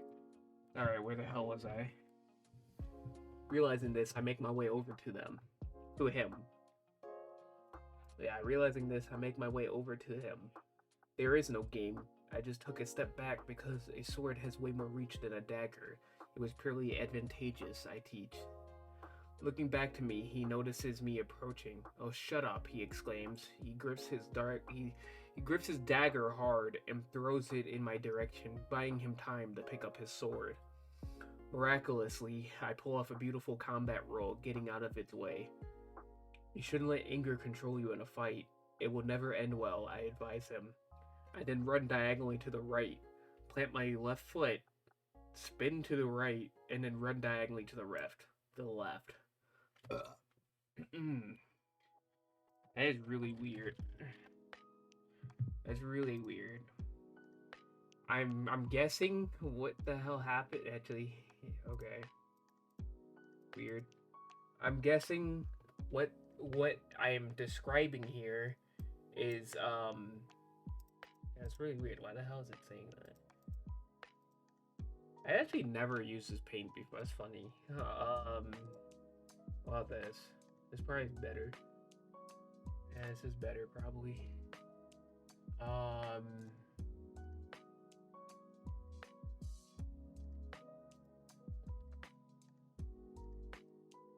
Yeah, okay. Yeah, it's probably better. Control Z. Because he said he runs diagonally to the right? I'm guessing. I run diagonally to the right. Yep. He probably plants his left foot right here and spins that way and starts running to the left. Which is weird describing that, but that's probably what happened.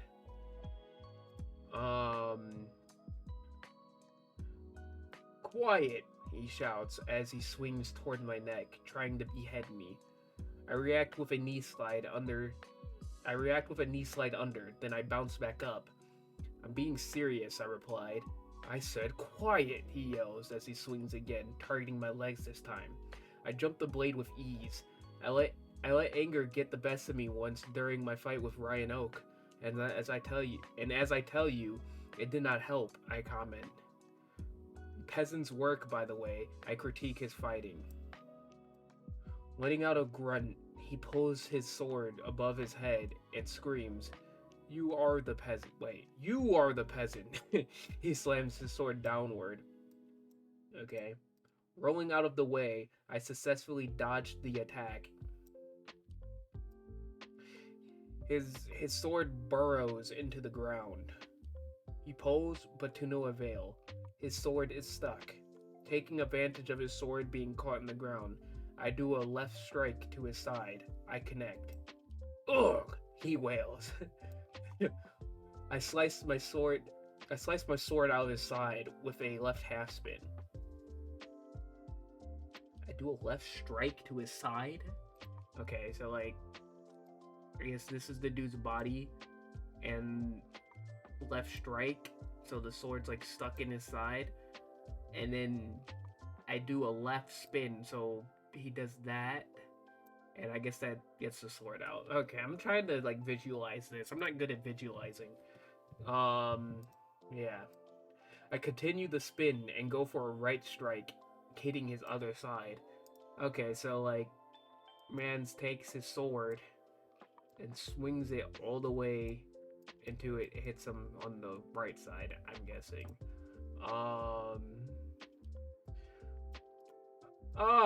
He yells in pain. I dig my sword deeper before pulling it out. The guy falls down to his knees, holding both his sides. I walk to the center before him and assume an execution stance. He moves his bloody hands in front of me, signaling... Why the fuck do I say signaling like that? They're just so stupid. He moves his bloody hands in front of me, signaling me to stop. Please, he begs. I am sorry, Julian, he cries out. I thrust my blade into his chest and through his heart. I jab it deeper and deeper until it bursts out his backside. I frown a little. Sorry doesn't cut it, I whisper to the dying man. I slowly pull my sword out, and the man flops over onto his own sword, bleeding out. Onto his own. Actually, never mind. He flops forward, I guess. Onto his own sword, bleeding out. Things could have gone differently, but it was a fight to the death after all. I end. I cleanse my sword and sheathe it.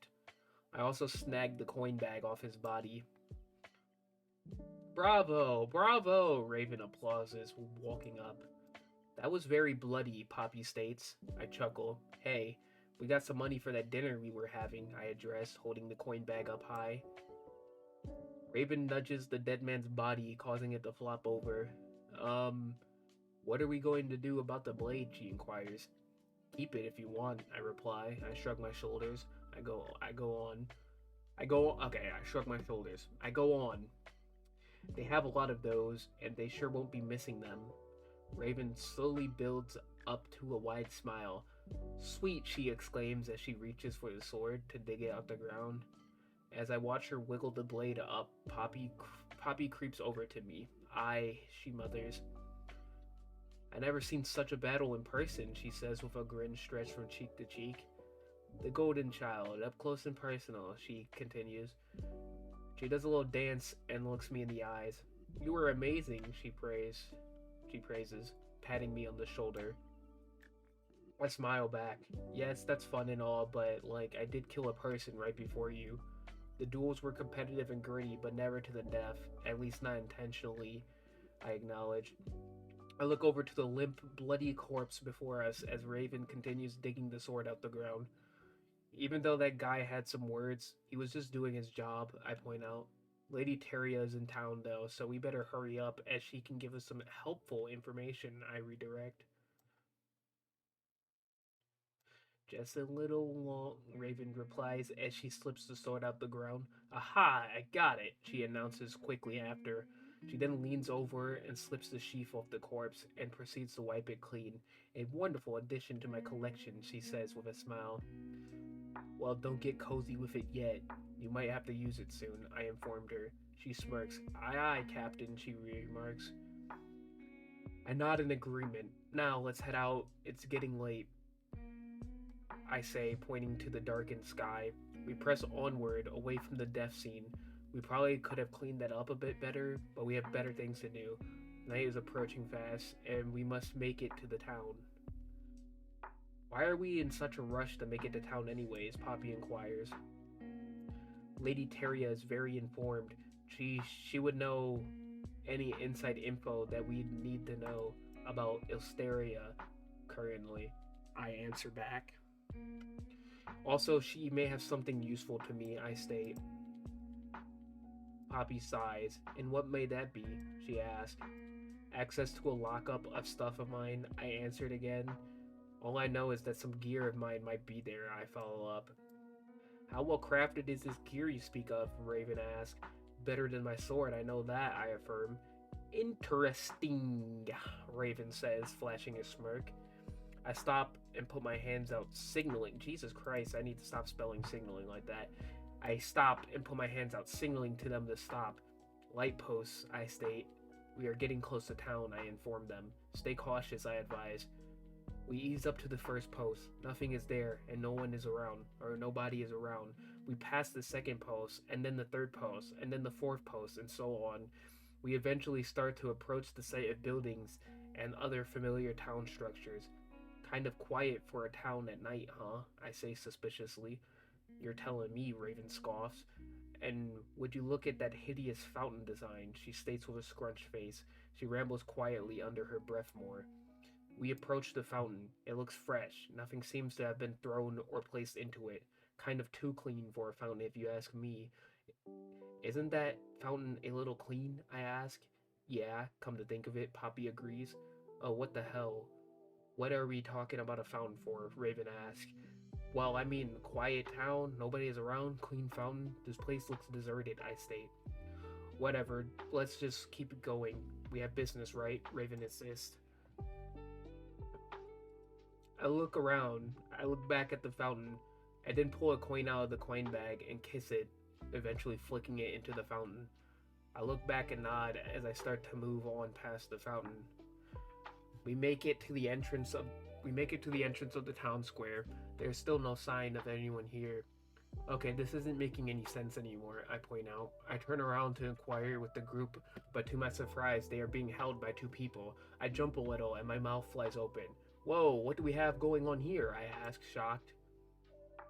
What are you doing in town so late and unannounced? A voice says from behind me.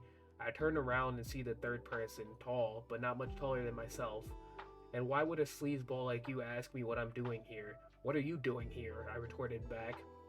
Just doing my part in the town, buddy, they respond. We haven't eaten, and we haven't eaten, and we were traveling over to get some food. But obviously the trip took longer than we thought, I informed the guy. I really need to stop doing that double L thing. He looks to his buddies behind me, and then back to me. Okay, he pushes out. What about the guard on the crossroads? He asks. I stare at him. He stares at me. I stare more. He glares. The guard? He asks again. We quite honestly never ran into a guard on the way here. He must have been on break, or worse, slacking off, I reply seriously. He looks at his buddies once again, and then back to me. I can't imagine standing out on a pathway all night. Sounds rough, he comments. He signals his buddies to release Poppy and Raven. Sorry for the troubles. We are under special circumstances tonight, but if you don't cause any trouble, then we won't have to punish you, he warns us. I suggest you go in the inn over there, he advises, pointing to the inn to the right. It has food for all hours of the day, and you can rest there, he advertises. You seem like you deserve that. Must have been a long walk, he infers. The longest, Raven comments. Yes, my feet is in wait, what? Yes, my feet are in shambles, I state sarcastically. Well, I wish you a good recovery, he thoughtfully wishes. What the hell? Thoughtfully, why would it be that? I don't see why everyone's talking. And anyways, thank you, Poppy replies.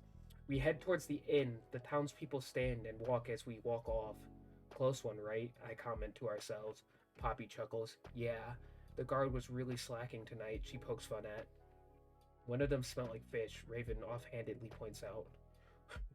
We made it to the inn's entrance. It is too dark to see any special details outside of it, but I can make out a weird symbol carved into a stone close to a stone close to the door. I forget that those two different words. We finally enter the inn, leaving us relieved. Welcome to the Yalinqui Inn. My name is Howard Dawson, and I can be of assistance to you. Jesus Christ, why the fuck did I struggle saying that? Would you like to have any of our welcoming snacks? Howard introduces, presenting a tray of assortments to us. I would like to know where I can get some food and eat, I abruptly ask. Oh, okay, good sir. I can take you to the food court. Follow me, he answers. I look at Poppy and raise my eyebrows slightly. We proceed to follow him. We walk into a room with some tables and weird decorations, like the weirdest, and he signals us to sit. Here are some menus. They are a little bit outdated, but for the most part, all the items still exist here. He lets us know. I'll be going on my way now, he says, creeping away. I roll my eyes and I look at the menu. My jaw drops and eyes widen. Pig omelet? Who promotes their food like that? I exclaim in utter shock. Poppy chuckles. Just wait till you see the fisheye sandwich, she laughs out. Raven and I look at each other horrified. Poppy continues. Or would you like a rabbit worm Stop, Raven and I interrupt. Howard perks up and skitters over here. Would you like to order anything? First meal's on the house, he asks. Fish eye sandwich, please, Poppy tells him energetically. I look at her with an open mouth and loss of words. Raven gags a little. I would like some what? Cow. The fucking hell. How the fuck? I guess I can see I got a cow from that. Okay. Alright. Raven gags a little. I would like some crow strips on the side too. She goes on. I frown up. Raven seems to have died. And a glass of well water. Then that would conclude my order, Poppy finishes. And what would you two want? Howard asks. A nice solid, Raven says. Okay, and is that all? Howard inquires. Yes, Raven answers. And for you, sir? Howard asks. I look at the menu, finding travesty after travesty. Why would you want horse tongue? People eat horses? Rabbit stew is okay, but do I want it? Definitely beats that rabbit worm Sir? Howard surprised. Yes, I want your rat soup with a side of rat cubes, and give me a pickle water blend and with added sour. Jesus Christ. I finalize my order. Raven, disgusted, surprisingly shrugs it off. Poppy, on the other hand, has her jaw to the floor. That will conclude all of our orders, I state. Hi, Drip. Hi. Very well. Let me get this order to Hansel, he tells us. Hansel? I muther under my breath. Who the hell names someone Hansel? I whisper to Poppy. She laughs. So I didn't know you were into rat, Julian, Raven says. I smile and shrug. I ate that all the time back in Ilsteria, I reveal. It was one of my favorite dishes, I go on. Same, but with fisheye Sammy's, Poppy happily notes, pressing her hands on her cheeks. Mommy used to buy me what? Mommy used to buy me them all the time, she reminisces. Well, as fun as it would be to have some lovely backstory for my food, I just like salad. All these other foods are disgustingly creative, she critiques. Sounds, I start. Like, Poppy follows, catching on. A compliment, we declare, high-fiving each other. You two are dweebs, Raven teases. We start to talk again, but someone walks into the room. It is that townsman from earlier. He sees us and perks up a little, heading in our direction. We look at each other briefly and back at him in anticipation. My name's Rylan. My boys out there were Mac and Savvy, he informs us. Sorry for the scuffle out there again, he apologizes, walking off to whence he came. Jesus Christ, I can't read. I can't read for shit. He stops he stops though and scampers back over. Jesus Christ. I might be dyslexic. Why the fuck am I reading shit backwards? Here, my pleasure, he states, placing some papers on the table. He then walks out the room. I grab the papers and look them over. Wow, free meal tickets, I claim? What? Really? Poppy asks. I let her see the tickets. Sweet, she lets out while reviewing them. Not that sweet, Raven groans. Okay. Howard walks back up to us. Your salad is done, ma'am, he announces, placing Raven's salad in front of her. And your water from the well, miss, he goes on, placing the glass next to Poppy. And lastly, your pickle concoction, he finishes, giving me the glass. The rest of the order is still cooking, but don't fret, it will finish very soon. He updates as he skitters away.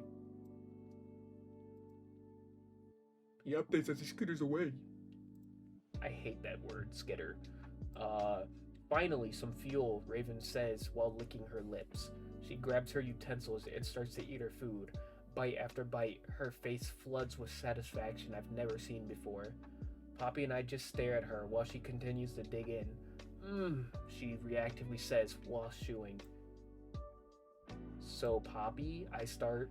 Yes, Julian, she replies. I gotta ask you something, I say. I proceed to get up and walk out the room. Poppy then emerges from the room too. Yeah, she follows up. I look around a bit. I wait a little. I finally don't hear anything. This is the same town with Lady Stereo. Why the fuck I said Lady Stereo? Oh my god, with Lady Teria in it. I opened up. Doesn't it feel a little too friendly and easygoing? I ask. Well, yeah, it does, but like, she could just be sleeping here, she reasons. But why would she come to this town and just mope around during the night? I ask, raising an eyebrow.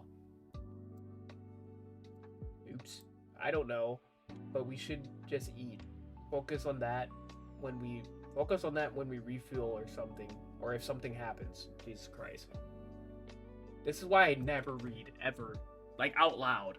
I can read pretty fine in my head, but reading out loud is terrible. Okay, but what about Raven? Does she seem fishy to you? I dig. She rubs her face, looking upwards. I don't know. She did kind of have a raw reaction to the town, but so could anyone really, she answers. She seems pretty genuine despite her kinks, she summarizes. I think you should just settle down, Julian, she says. God, she suggests. I'm getting hungry now.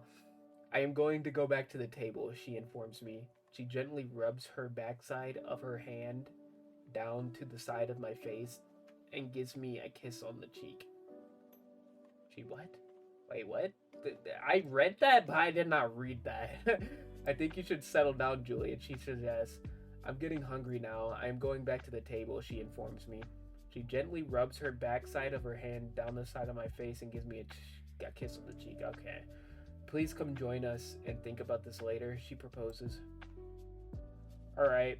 I have been on edge a little, I admit. Let's eat, I say, following after her. We walk back to the table, seeing our complete meals there, and Raven chowing down still. I wave and give a thank you gesture to Howard and Hansel. Poppy does the same. We both sit down at our spots. Raven finishes her current bite. So, what were you two doing? She teases. We were just talking about things, I state. Raven chuckles, wiping her lips. Just talking. Yeah, okay. She pokes fun at it.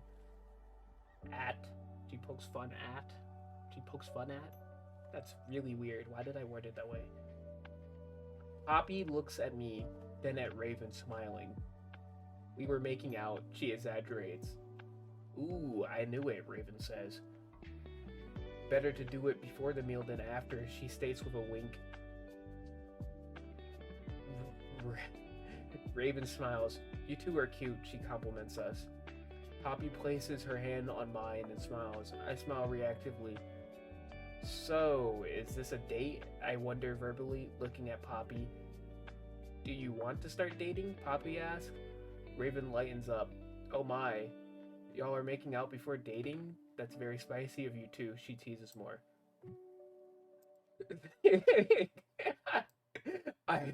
I roll my eyes. I clasp Poppy's hands more firmly and look in her eyes. Poppy, I do want to start dating. Would you like to as well? I reveal. I would love to, Juliet, she replies gleefully with blushing cheeks. Raven claps. I don't want to be a third wheel, but the more wheels, the better support, am I right? She jokes. She then grabs her utensils again and goes back to eating. Let's eat, I say to Poppy. Sure thing, she responds, picking up her sandwich. Alright. Oh, shit. Okay. God, I knew I wrote a lot for that class, but Jesus Christ, I didn't. God. I pick up my fork and poke one of my rat cubes. I plop it into my mouth. I say instantly. I eat another one, then another, and eventually I start eating multiple at a time. Deliciousness, I declare. Howard creeps up. How is the food? He asks politely. Raven's chowing down. Poppy is eating peacefully, and I am just going to town. I finish up the cube I was working on, and I look at Howard. Oh man, Hansel is a special talent. Don't you ever get rid of him, I advise strongly before going back to eating. I second that, Poppy states after finishing her sandwich. She wipes her lips and takes a sip of water. That man can make a mean fisheye Sammy, she compliments, especially with the extra squish and juicier eyes. Just a straight talent, she finishes. She sips her water more.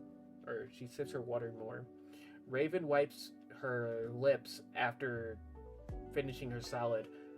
I would like another salad, please, she says with a big smile. She laughs. He's amazing. I've never had a salad so good before, she claims. Well, it is good to see you are all enjoying the food, Howard addresses. And that second salad will be here in no time, he follows up. He smiles. Hansel, another salad, buddy, he yells. Sure thing, Hansel yells back. Would you like anything else, he asks. That would be all, I confirm with my mouth full. I swallow my food and wipe my mouth clean. Sorry about that. I apologize. No worries. Enjoy the food and the rest of your stay here, Howard says.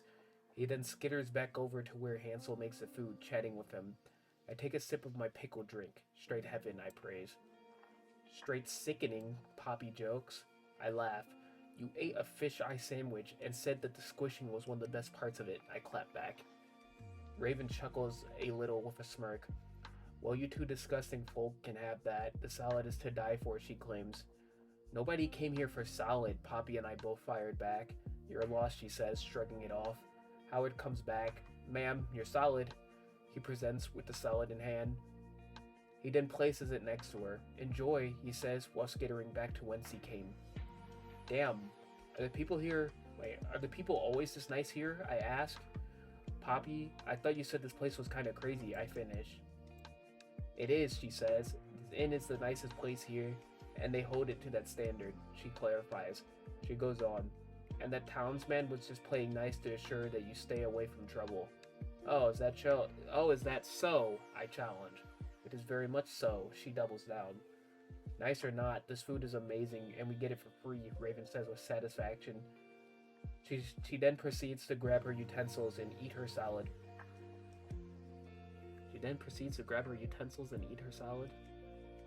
I don't even know if that's correct.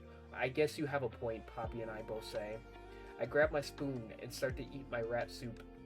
You really like that rat crap, huh? Poppy wonders. I swallow. Yes, I do, I say confidently, as I go back to eating my soup. Raven horfs down a few more bites of the salad and then stops.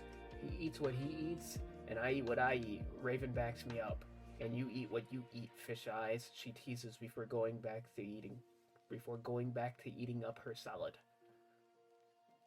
Poppy scoffs in a friendly manner and takes a sip of her water, which reminds me of the drink I have right before me. I take a full swig of my pickle drink. It has an explosive impact, but an unimaginable aftermath. Flavor craters completely dominate my entire mouth. I have had similar drinks before back in Ilsteria. There might have been great moments like that before, but there was a handful more of the bad ones. I take another swig, kind of like my drink right in front of me. There are many imbalances in Ilsteria. You got the lowest of the low, the mere peasants. Next up, the animals. Whose idea was it to give animals more place in the societal structure there than our own brothers and sisters? I love animals as much as the next person, but they aren't my family. I go and take another swig. Hey Julian, are you okay? Poppy asks me. Yes, just in deep thought, I clarify. I asked you that question 3 times before that, she chuckles out with concern. I take a deep breath, then another swig. I am fine, I affirm. She slightly nods and seemingly backs off the topic. But is she wrong to be concerned about me? There's much more to this than the duel I just lost. The duel was basically just the icing on the cake. Or the duel was actually just icing on the cake. The worst part of it, though, was that they smashed the beautiful cake with my banishment. It wasn't a very good tasting cake, but it was still a wasted cake. Why am I thinking about cake now? Shaking it off, I swig the final remnants of my drink.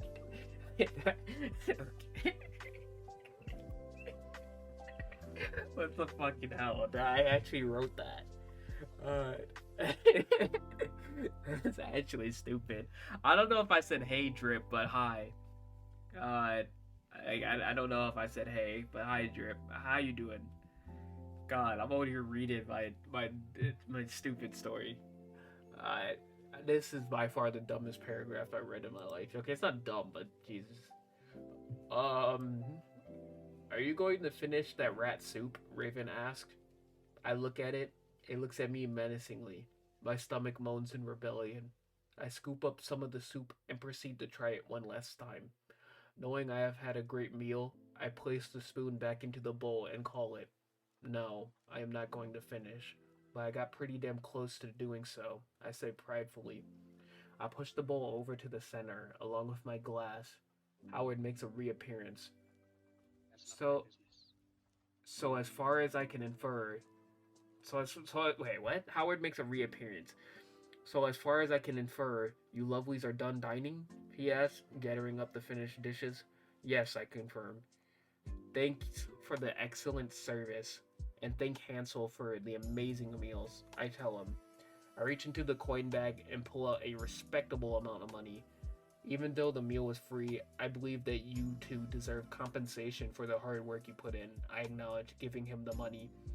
Thank you, good sir. Thank you, Howard elates. Let me get these dishes, and I will show you to your room? Rooms? Howard suggests and offers. A room would be fine. We don't bite, I playfully state. Godspeed, he says, while taking away the dishes. Raven looks around. Did you want a room for yourself? I ask Raven. She looks at me. I don't mind sharing a room or not. I am just surprised, she comments. She then looks at Poppy. Would you like a room with just you and him? She jokes. It is fine, Raven. This is only a temporary stay after all, she replies. I nod in agreement and lean in. Plus, Lady Terria? Plus, Lady Terria is poking around these parts. Once we get some rest, we'll have some work to do. I inform them. They both nod. What? Hansel said he greatly appreciates your statements, and he wishes you well. He wishes you all well, Jesus Christ, Howard announces while walking back up. I shall show you all your room now, he tells us. We get up and begin to follow him. Careful on the stairs, they tend to trip up a lot of people, Howard notifies us. He skitters up the stairs while we follow right behind. He talks again. Just right this way to room 8. We follow along. He pulls out a key and unlocks the door. He turns and looks at us. Here is your key. I surely hope you return it once you depart from your stay, he suggests. Yes! Okay. Yep. Okay. No, we don't.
I am back yet again.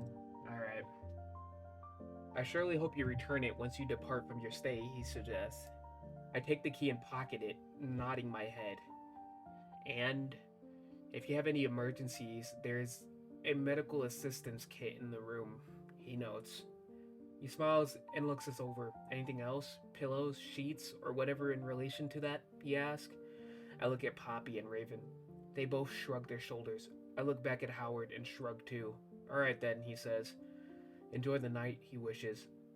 He proceeds to skitter down the hall and away from sight. Okay, Raven says. I shrug and roll my eyes. Let's just see this room, I redirect while walking in. They follow my lead. Alright. Yes, I can hear you!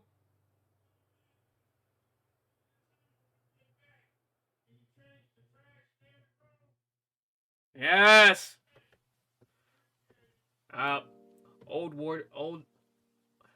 Old wooden floorboards line up the room from end to end, one of which poked out a little more than the others. A fresh smell of lilac dominates the room, but a vanilla minority can also be detected. The smell is subtle but noticeable to a negative threshold, Besides the smell, 4 beds somehow fit into this room. Each one aligns with its own corner. They also have a natural oak bedside table with some nice decorative candles on top. The walls have an interesting pattern. Looks as if the wallpaper is just random lines making out a maze or something. It is actually so bizarre that it can be headache inducing if you stare too long, okay? However, if you combine that with the smell, then you probably will have one. Despite everything, however, this room has an odd feeling to it. It's hard to figure out what it is, but something about it feels wrong. Almost like we aren't supposed to be in this room. It doesn't really help either that a giant painting of some creepy man is on the wall. Like, that is some interesting decor for a room that people spend the night in, is it not? Raven scrunching up her face while holding her nose, goes to one of the beds. That god-awful smell, she calls out. She adjusts the bed sheet and crawls under it. This is asinine, but a lady needs some rest, she scoffs out. Poppy proceeds to a different bed. I do the same. Don't you get weird feelings in here? She asks. Kind of really jostles your own aura. Kind of really jostles your own aura, she comments, looking around. Her face gradually drops to one of concern. Something isn't right, she claims. I look around and back to her. I agree, but it is only one night, I reassure her. I move up under my bed and look up above. The ceiling doesn't look too secure, almost as if a hard rain could cause it to cave in. I swallow my spit and turn to my side. I look over to Poppy as she gets into her bed. Alright. As she gets in, she stops for a split second, seemingly realizing something. Why don't we take off our clothes? She wonders out loud. It is colder than winter, I state. I barely feel that, she says, but maybe that's a good thing. She finally gets in her bed. Raven starts to hum quietly. Poppy looks over to Raven. Raven, you awake? She asks. Raven hums with no stopping, never replying. Guess she was tired, I comment. Guess so, she agrees. My eyes start closing automatically as I get more comfortable. I'm getting increasingly warm and more ready to finally have some rest. Poppy seems to be getting that way as well. I smile. Good night, Poppy, I wish. Good night, Julian, she wishes back. The room fades to black, and Raven's humming slowly eases out. Before I even know it, I forget I was even laying down. Everything from before seems to cease for this moment. Okay, everything from before seems to cease for this moment. Just before I can realize it, I don't even remember what it was. What? Just before I can realize it, I don't even remember what it was to realize. Simple void takes over. A land of nothingness. In a land where everything seems to have disappeared. But here I am, floating in non-existence. I breathe in, I breathe out. I eventually realize the void has ceased to exist as I am laying down in a room. I sit up. I notice an empty beer glass on the table in front of me, seemingly having forgotten my night from before. I think I had a wild time. Sire! A familiar voice addresses me from behind a door. Behind a door. Jesus Christ, I can't read. I look over to the door. Come in, I allow them. They open the door. Before me, a tall lady, one of whom is dripping in all black clothing. She smiles nervously. I just stare at them, studying them. She plays with her hair a little bit, revealing a weird clip. Yes, I ask. Your duel with Ryan Oak is very soon, sire, she notifies. I look around and get up. Very well. Take me to the dueling grounds, I ask nicely. With no question, she nods and turns around. She begins to walk away, and I follow behind her. We start to walk down a beautiful hall with many glass paintings depicting many things. A lot of them make no sense at all, but one of which catches my attention. It depicts a man with a sword in one hand and a limp victim being held by the neck in the other. His face looks certain, and it gives me a headache to stare at it too long. Sire, are you following? My guide says. Yes, I am, I answer before looking back at them. However, when I look back, she appears to have no head at all. Startled, I step back and fall over. Julian? The guide asked. I shake my head and look back up to him. Her head seems to have returned. I look over in distraught, but get back up. Yes, I am alright, I reassure, while moving up ahead. I turn and make a right. The dueling grounds lie before me. Jesus. Sheesh! I suck at reading! Good luck, Julian. She wishes me as I go into the grounds. As I walk down the steps to the main dueling zone, a crowd explodes in excitement. A crazy announcer of the event starts screaming at the top of their lungs some nonsense. Many are praising while others are booing. We have the great Julian Morhan, the Golden Child, facing against the not-so-great Ryan Oak, the Stump of the West. The announcer yells, causing the crowd to lose their minds. I finally make it down to the dueling zone, and I sift through my equipment. I put on my gear and take my sword and sheath. Someone taps me on the shoulder. Good luck. I bet a lot on you, a crusty man says. I look at them. Who the hell are you? I ask them. Your uncle, he clarifies. I push him off of me. Okay, but what are you doing down here? Go to the crowd, I inform him. He shrugs it off and proceeds to go to the crowd. The announcer screams more bullshit before finally signaling us to go to the dueling field. I walk up to my square and look at the crowd. The crowd is going bonkers, jumping around and screaming unintelligible nonsense. I raise my hands up, and they just lose it even more. I scream nonsense really loud, riling the crowd up even more. I hear my opponent walk up from their square. I turn around to make dialogue. Before me, a rosy redhead with a fiercely determined face. Oh, brother. We adjust ourselves and draw our swords, awaiting the announcer's cue. Let the battle begin, the announcer signals. We charge in at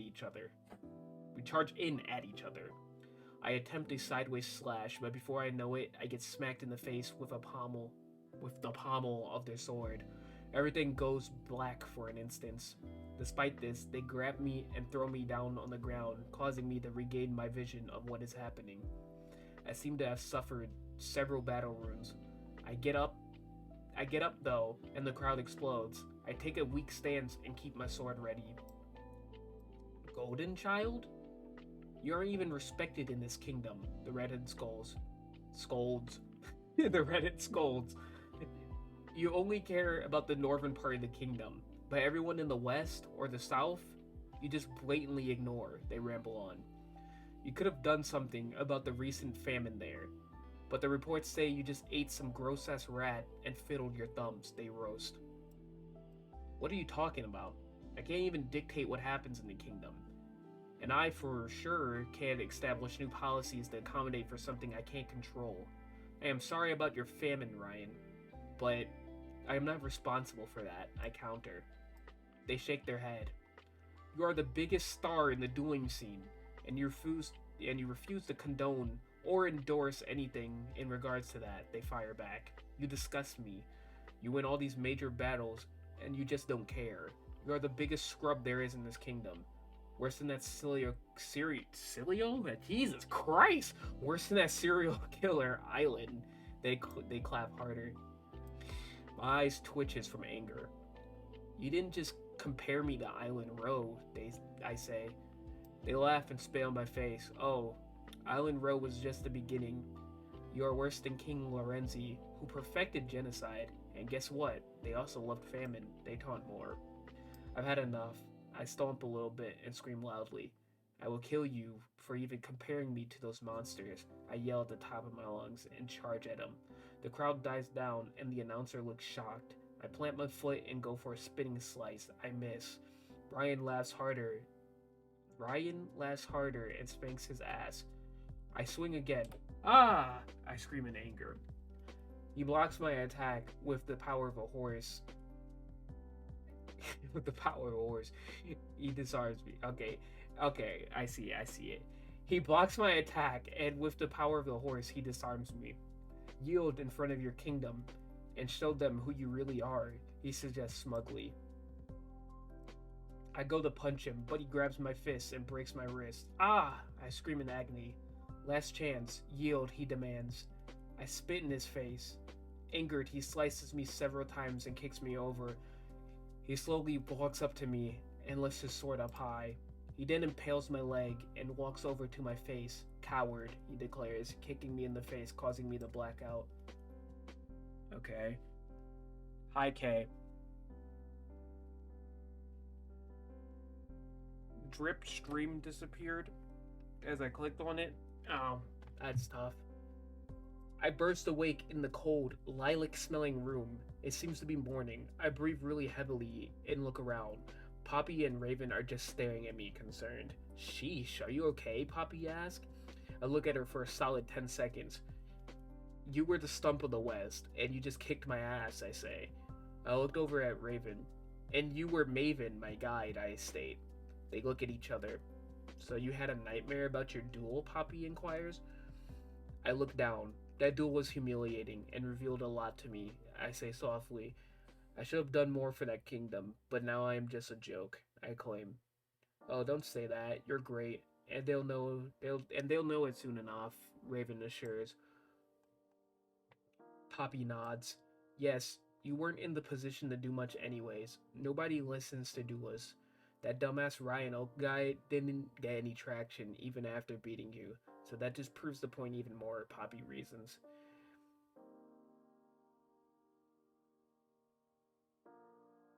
I lighten up more. So, what did y'all dream about? I ask.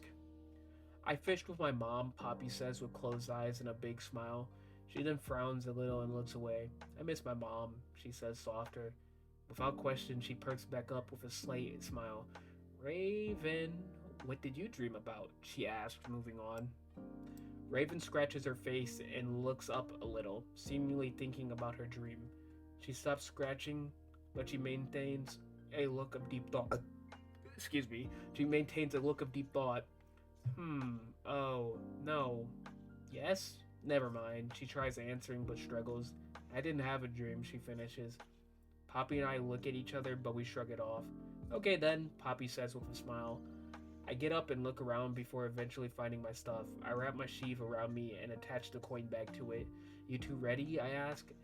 I do a stretch and yawn a little. We can get some breakfast to go, I suggest.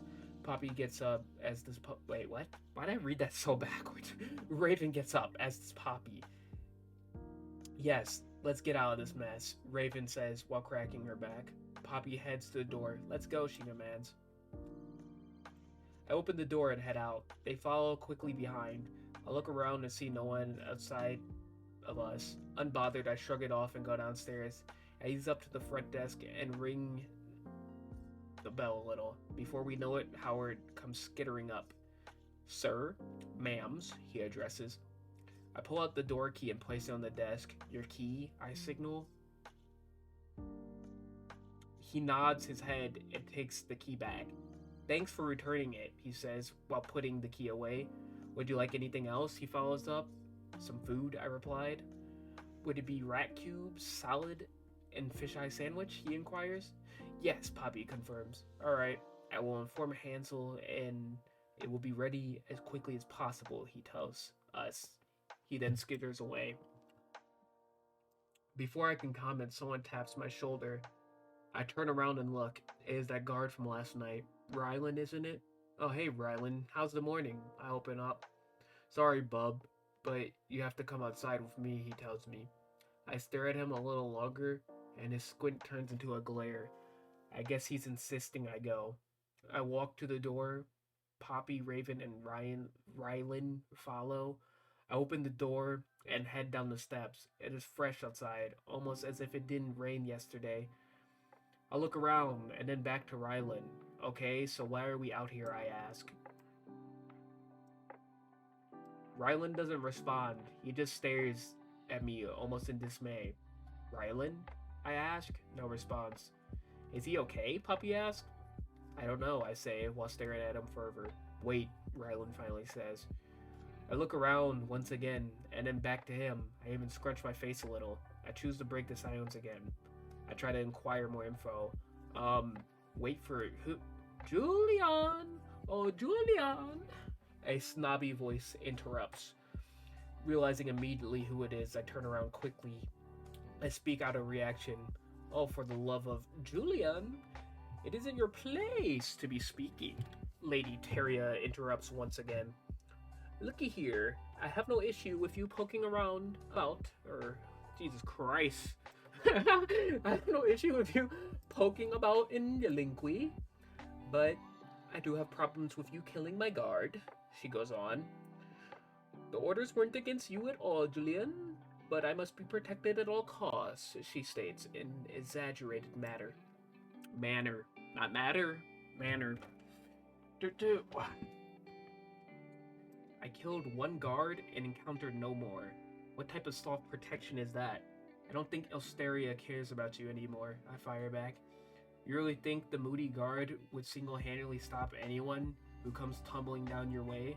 I ask before laughing out loud. The goal of you people, I laugh out. She smiles, showcasing her rosy cheeks. Julian, oh Julian. You know, I always like that bold, confident, daring edge you've always had, she compliments. Julian, I love you, I really do, she states. She does a twirl. My guard's business isn't of any of your concern, she points out. She then grabs her hips. I can strike you a deal, though, she says softly. You can move on past this, free of consequence. However, you must swear that you will never kill any of my guards again, as well as agree that you will go on a nice romantic trip with me, she offers. She smiles, showing her rosy cheeks again. Deal? She asks. I look at Raven, and she shrugs back to me. I look at Rylan, and he seems to be staring off into space. I then look at Poppy, and she slowly shakes her head no. I then look back to Lady Teria. My lady, I address her. Well, I should say, my former lady, I correct myself. Your deal isn't beneficial to my desires and goals, I reveal. I am, for one, not interested, but two, I am looking for information, you see. I didn't just go to this town for the fun of it. It was just a little stop before I come marching back to Listeria, I inform her. What page is this? Oh, geez. She perks up her eyebrows. You have information, info that can be extracted by many means. You also have access to what is mine, and to the sadness of yourself. I will not be leaving without that access. I continue. So, don't make things messy when you can do yourself a favor and help me out, I propose. I have no issues with you, Roxanne, but if you make me do anything I don't have to, then I surely will. But if you make me do anything I don't have to, then I surely will. If you make me do anything... I have no issues with you, Roxanne, but if you make me do anything I don't have to, then okay, I don't know what the hell I was thinking when I wrote that. She looks to the ground, frowning. Julian, she mutters. When they banished you, I didn't know what to do anymore. I tried dueling, and I had quite the affinity toward it. But when it came down to it, I was just lost, looking for something else to chase. So I got more involved with outside business, and I stumbled across an issue in Yalinqui. It had to be addressed. I assembled my guard and went over. Never thought the thing I learned to stop chasing would end up being here, she opens up. I stop smirking. Rox, don't you think I was exiled for no reason? Isn't that a little overboard? Sure, I failed a duel, but there was no real merit involved.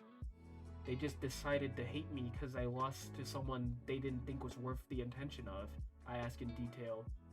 She looks up to me in tears. A lot of people disagreed with the banishment, but without any support, there was hardly anything to be done, she clarifies, wiping away tears. The kingdom was more quiet then, but more and more people are opening up about things, she informs. If we just get you there, then maybe the right strike, we can convince a lot of people to open their ears and make way for change, she suggests.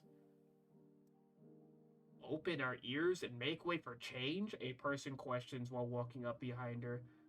This little rat named Julian should be an example to those vermin. He listened too much. What? He listened too much to what they were squeaking out, and he got his ass clocked in, they scold. Those ratty bastards don't deserve any of our attention, they go on. They just make us weaker, and the strong shall prevail, they finish. They pull out their blade and prepare to strike Lady Teria. I quickly pull out my blade and dash up to her. I push her aside and block their strike. I respond hastily with an uppercut square into their jaw. Blind attacks are what makes someone weak. What are you, too scared to confront them head on? I make fun of them. I drop my guard. I make fun of them. I drop my guard for a second. You want the real deal? I am the real deal, I make known. They spit out to their side and look at me. Ain't no way that I'm fighting a rat, they say. Now present Lady Teria, they demand. I bring my guard back up and laugh. I'm Julian Morhan, not a rat, and I will be officially handing your ass back to you. I accept your means of battle. If I win, I get to have Lady Teria by my side. If you win, you get to have her by yours. Any rejection of this acceptance will exact the overwhelming flurry of cowardice upon the one in denial, I announce. I also open this battle to anyone who wants to join, I declare. Someone taps my shoulder. I turn and see Raven. I want to show this guy what's up and what's down, she claims. Count me in, Rylan says from behind. Before we go on, Poppy says something. I want to join too. She slides out Lady Teria's sword and wields it herself. I can handle this pretty well, she states. Okay then, you vermin. You like to swarm bigger targets? Well, I got friends of my own. He announces. 2 guards come out, wielding blades of their own. The main guard adjusts his guard and prepares. Okay. Raven and I will take one, Rylan takes on the other, and Julian, the big guy, is all yours, sweets. Poppy commands, blowing me a kiss as well. I blow her a kiss back. We adjust ourselves and await. Bring it on, I state. With pleasure, the main guard responds. Why did I say resorts? I was about to say resorts. Responds. We trudge forward. Before we clash, I ask, before I kill you and all, I've always wondered what your name was. He grinds his teeth and slivers his head around. Darrison, he answers. He glides closer to me. Shall we? He invites, raising his guard. We shall, I accept. He draws his sword back and prepares for a diagonal slash. Noticing it, I take a step back. He then swings his sword in a twirl and throws it directly at me. I slide under the sword as well as deflect it in the process. I bounce back up and look at Darrison, grizzled, bold, and most importantly, sloppy the guy is. Must take a lot of confidence to start off with throwing away your weapon. It is almost too much confidence, a cockiness that you don't see often. Maybe as if it was instead delusion. Delusion? Why the fuck did I spell it like that? Is that delusion? Is that how you spell delusion? Okay, maybe it is. He smirks and cracks his knuckles. I ponder his planning, but opt into his game. I proceed to toss away my sword. If he wants to battle fist to fist, then he shall battle fist to fist. I press onward to him, holding out my fist, a gesture of formality and good sportsmanship. He smacks away my fist with his left and leads on with a right hook square to my face, causing me to stumble back a bit. He then grabs my shoulder and reels me in for a strong uppercut. I almost left the ground from the sheer impact that punch had. My vision gets blurry and I try to recollect myself, shaking my head. Before I can react though, Darrison appears before me. I tried to react, but it was too late. He rocks me right in the nose, sending me rolling on the ground. Upon impact, I feel a sharp pain on my back. Must have landed on the sword. Weak, like you always are. What's wrong with you, rodent? Don't you have the chest to oppose extermination? He taunts, walking up to me. As I try to regain clarity of my surroundings, he laughs. This is really Julian Morhan. What a joke he hammers me with. Regaining some vision, I pick myself up. Drops of blood fall from my nose and rain down on the ground. I wipe my face and try to collect myself. Oh, you can't just have it that easy, boy. You just can't have it that easy, boy. Oh man, that's funny. Oh, you just can't have it that easy, boy. Darrison groans. He creeps up and kicks at me. I reach out and grab his leg, stopping the kick. I pull, bringing him in closer, and with all the force in my body, I ram him with my shoulder. He falls to the ground hard. In a daze, he covers his face and rolls to the left. He rolls left to right. I shrug off some pain and pull my fists up. Get up, I demand. He grips his face before balling his hands into a fist. With clenched teeth, he slams his right fist into the ground and proceeds to get up. His stance is all unbalanced and unorganized. Before I can capitalize, he readjusts and cracks his neck. He kind of just stands for a bit. Sword clashes can be heard beside us, and the breeze kicks up a little. I dart my eyes to the right, checking on the status of Poppy and Raven. They seem to be holding their own, but I can't stare long as I have to focus on Darrison. Just in time, I look back while blocking Darrison's surprise attack. He applies pressure, trying to break my guard, but he winds up with no opening. I repel him and step back a little. Angered more, he dashes up and goes for a right hook. I grab his attack and flip him around into a post behind me. Stunned, his head drops down. I take advantage and do a spin roundhouse right to his face, knocking a tooth out. Right to his face, knocking a tooth out. I step back a little. He looks terrible. Too tattered, too dirty, too bloody, even too sweaty for a guy in a 5-minute fight so far. I shrug it off and begin my announcement. Darrison, give it up. It will only make it easier for you, I advise him.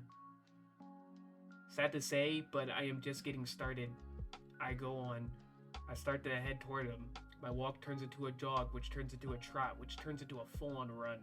I jump and drop kick Darrison through the post he was resting on, knocking him down into some barrels and other storage containers aside the inn. I quickly propel myself back up to my feet and walk over to him. Seeing him laying there shaking, I step over to him and grab him by his neck, positioning him to a sitting position on the wall behind. I grip his neck harder, blocking most air from entering his body. I clench my teeth hard and grip even harder. I then slam him into the wall. You poison your kingdom you hail from, I scream at him, slamming him into the wall again. Quality of life can be better. You just refuse to entertain the idea, I scream again. I ungrip his neck and sock him twice. Then I grab him again from the neck, using both hands this time. You gave up, I reveal to him. You think it is easier to keep things how they are and not address the issues that really lie at hand. I go on. I shake my right hand, clenching my teeth. A tear glides down my face slowly. I yet again slam him into the wall. You'd rather die in your filthy ways than get hurt cleaning them, I conclude, letting him go. I wipe my face and release my feelings. I punch him, then I punch him again. Soon I am just punching him over and over and over again. A knock? A knock? Nah, that's definitely not what I meant to say. I knock a few teeth out. A knock. I knock a few teeth out, but that doesn't stop me. From a little blood to a lot of blood, I still punch him over and over. He has his eyes closed and his posture's drooped. I don't even think he is conscious anymore, but I keep going. My hands are painted in blood, hurting from all the punches. I do not stop. I don't even think of stopping. This guy was who he was, but more notably, he was who I was. Maybe he wasn't so bad. He was, after all, living in a system that favored him, so what could he do about it? But no, he didn't even try to see the problems lying around in front of him. In fact, he embraced it and faulted others for dealing with it. A true enabler and progressor? Okay, yeah, I guess that's, yeah. A true enabler and progressor of the issue at hand. I lift my fist again, ready to bury another jab into his face, but someone grabs my fist and stops me. Julian, he's gone, they tell me. Long gone, they go on. I turn around. It is one of the guards from the night before.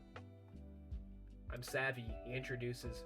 I heard the ruckus going on and decided to check it out, but I see the issue is resolving itself, he informs. Didn't expect this, but it's something familiar. Sadly, he finishes. I am sorry for you to see me like this, Savvy. I apologize. This man perpetuated the very problem I also perpetuated, I point out. Savvy looks up to the sky. Well, I am not one to be the advising type, but you can look into yourself sometime, he tells me. Look deep and see what you are really fighting, he goes on. You might have stopped an opposing threat, but what were they opposing? He elaborates. He scratches his nose. Sure, they had an awful outlook on the world, or I guess in their case, the kingdom they resided in. However, if you truly look deep inside yourself, he says to a stop, and I mean truly look deep inside yourself, he emphasizes. What are you fighting? He asked. Looking back at me. You seem to have a lot on your plate, and I have no problem with you taking on those who had it coming, he states. But, he pauses, don't let your mentality go corrupt, and especially don't let your feelings control you, he finishes. I stare at Darrison's battered, broken body, soaking in all the info Savvy just told me. I stare and I stare, until I finally look at Savvy. Where can I begin to atone for all the pain and damage I simply brush to the side, I ask.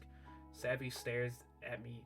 He looks at me all over, analyzing me. Sorry, Julian, but there's no answer for that, he answers. All I can suggest is for you to strive to be better, and always work towards something that can make you, but not only you, better, he clarifies. But how, Savvy? I ask, frowning up. He pulls me in for a hug. People either forgive you or they don't, he states. You win, you lose, he goes on. But for every loss, you learn to get better, and for every win, you try to maintain that, and if you fail, then it is simply all part of the process, Julian, he finishes. We sit there, pondering these last few minutes. I cry. I let it all out while Savvy brushes the side of my shoulders. I almost lose myself in the moment, but some crunches from behind suddenly I heard. I took him down, Rylan states. Damn, you do that? Rylan asks, most likely noticing the mess before us all. Yes, I confirm. The breeze picks up a little bit. Some raindrops tag my face. Some raindrops tag my face, and just like that, we can hear the clashes of the swords of Poppy and Ravens. My eyes widen a bit, and I start to wipe my face out of realization. Try to wipe my face off out of realization. They're still fighting, I point out. While getting up, I turn and look at them. Poppy is remarkably clean. She seems to be disengaged from the fight as Raven is attacking in a solo effort, and the guard is defending from a solo attack. Looking at Raven, she is rather dirty. I only assume Raven has been doing the heavy lifting. She's pretty far away, but even I can see she's breathing pretty hard. I should help them, I say. Walking slowly, I pick up my sword and I proceed to trot over there. Don't you need a break? Rylan asks. I'm fine, I state. You sure? Savvy pushes on. Yes, I am, I confirm. I walk up and when I reach Poppy, I tap on her shoulder. She looks back in a silent gesture. I point ahead at the guard who's... Okay. Yes, I am, I confirm. I walk up. When I reach Poppy, I tap her shoulder. Tap on her shoulder. She looks back in a silent gesture. I point ahead at the guard whose back is turned against us. She nods. We both creep up on the guard. With my hand stretched out, I start to visibly count down from 5. 5, 4, 3, 2, and finally 1. I signaled out to Poppy. We grab each shoulder of the guard and drive our swords through each side of him. Wait, what? We grab each shoulder. Okay, that makes sense. Arr! He screams, falling down to his knees. He tries to say something, but nothing comes out. Eventually, his body slumps over to the ground. He's dead. Weren't you the same guy who said something about blind attacks being weak? Raven points out. Brushing off her clothing, she laughs. Please explain. I actually want to know, she goes on. They were already in a fight against us 4, and if we had finished our own fights, then we were perfectly able to join yours, I clarify. We agreed to a brawl in which anyone can join, so I don't see any issue here, I finish. She laughs. Well, that is very technical, she laughs out. More literal than technical, I point out. She laughs more and states, "And now you're being technical," while laughing some more. Poppy taps me on the shoulder. "Did Rylan finish his fight?" she asks me. I look over to where they where they fought, analyzing the situation. Torn items of clothing lay there, as well as some broken metal. A little bit of blood-stained dirt exposes the battle scene. I begin to look around some more before eventually discovering what I was initially looking for. I see the sliced-up corpse of the guard, who appears to be missing a head. Safe to say, Rylan got the job done. Yes, he killed him. I confirm the Poppy. Poppy? Did I say Poppy? Poppy? I sheathe my sword and walk over to the front inn where Savvy, Rylan, and Lady Teria are resting. Poppy and Raven follow. I break the silence, stating, "Lady Ter... Just call me Roxanne," she tells me. "I don't really want my title anymore," she reveals. She looks at the scene. "I came here to establish a new... Wait, what? Yeah, I came here to establish a connection and help the town gain more revenue," she explains. "Sure, your Linqui isn't part of Hysteria, but I was trying to help maintain a positive figure for the kingdom from the outside." She goes on, shaking her head. She speaks once again. "Look at this mess." I turn around and look. The once intact town square is now polluted with a broken post, 3 corpses, metal pieces, blood, torn cloth, trampled flowers, and other things. I remember the storage containers that got broken in my battle. Pretty sure the wall side of the inn is just as beat up. I shake my head and look back at Roxanne. "We have to stop this," Roxanne claims. "We need to change. The kingdom needs to change, and our actions need to change," she goes on. "Otherwise, nothing changes, and scenes like this become more common," she concludes. "Then give me the key to my lockup," I ask her nicely.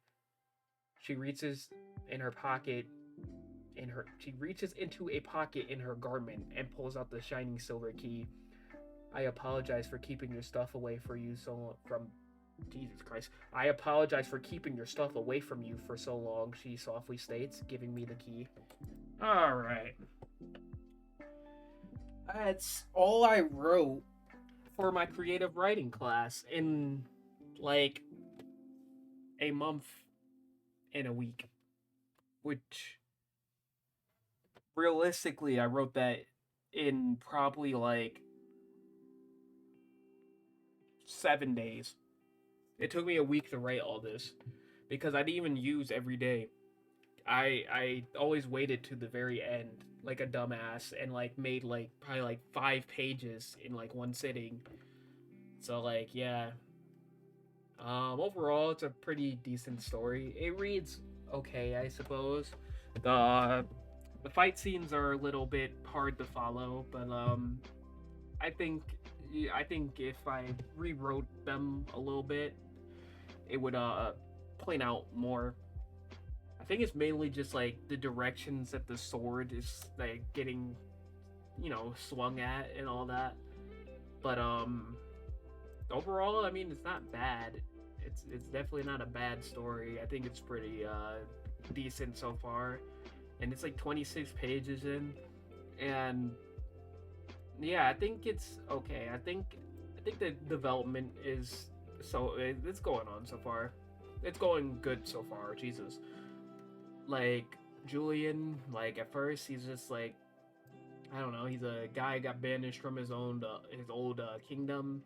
You meet Poppy, who's I don't know, just a friendly person, I suppose, and they kind of hit it off in a weird way, and they meet Raven, who's a little bit more off-putting, and yeah, they kind of, I don't know, form that little group bond.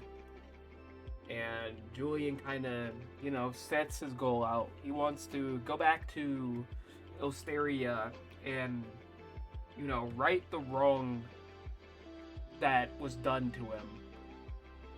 But, over the course, he kind of realizes that, it's not just that he was wronged, but, the people of the kingdom was also wronged. And he realizes it a little bit more throughout the story. and he's conflicted. Like when he kills the guard, he's like, I was like this guy, you know, he was just doing his job, and I don't know, like he just seems kind of a little bit conflicted, and yeah. Then they take a short little break at the inn, which is nice. And his dream kind of, you know, reveals a little bit more backstory to him, but in like a weird dreamy vibe way.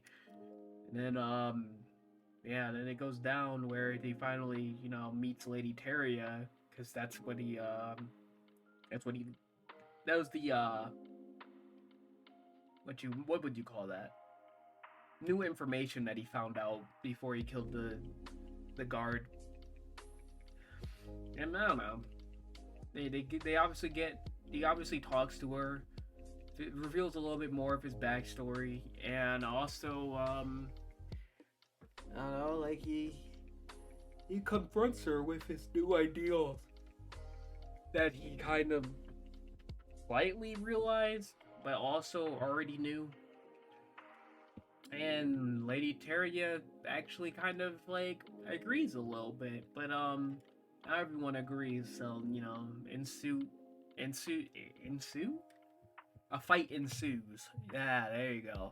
And yeah, during this fight, it was really emotional for him, and he lost his cool and control, which is another reason why he's like super conflicted, because he was trying to, you know, lecture the other guard, like, oh, don't let anger take over you in a fight, but he also lets his own anger and emotions take over in this fight, and like, I don't know. Then Savvy talks to him, kind of opens up,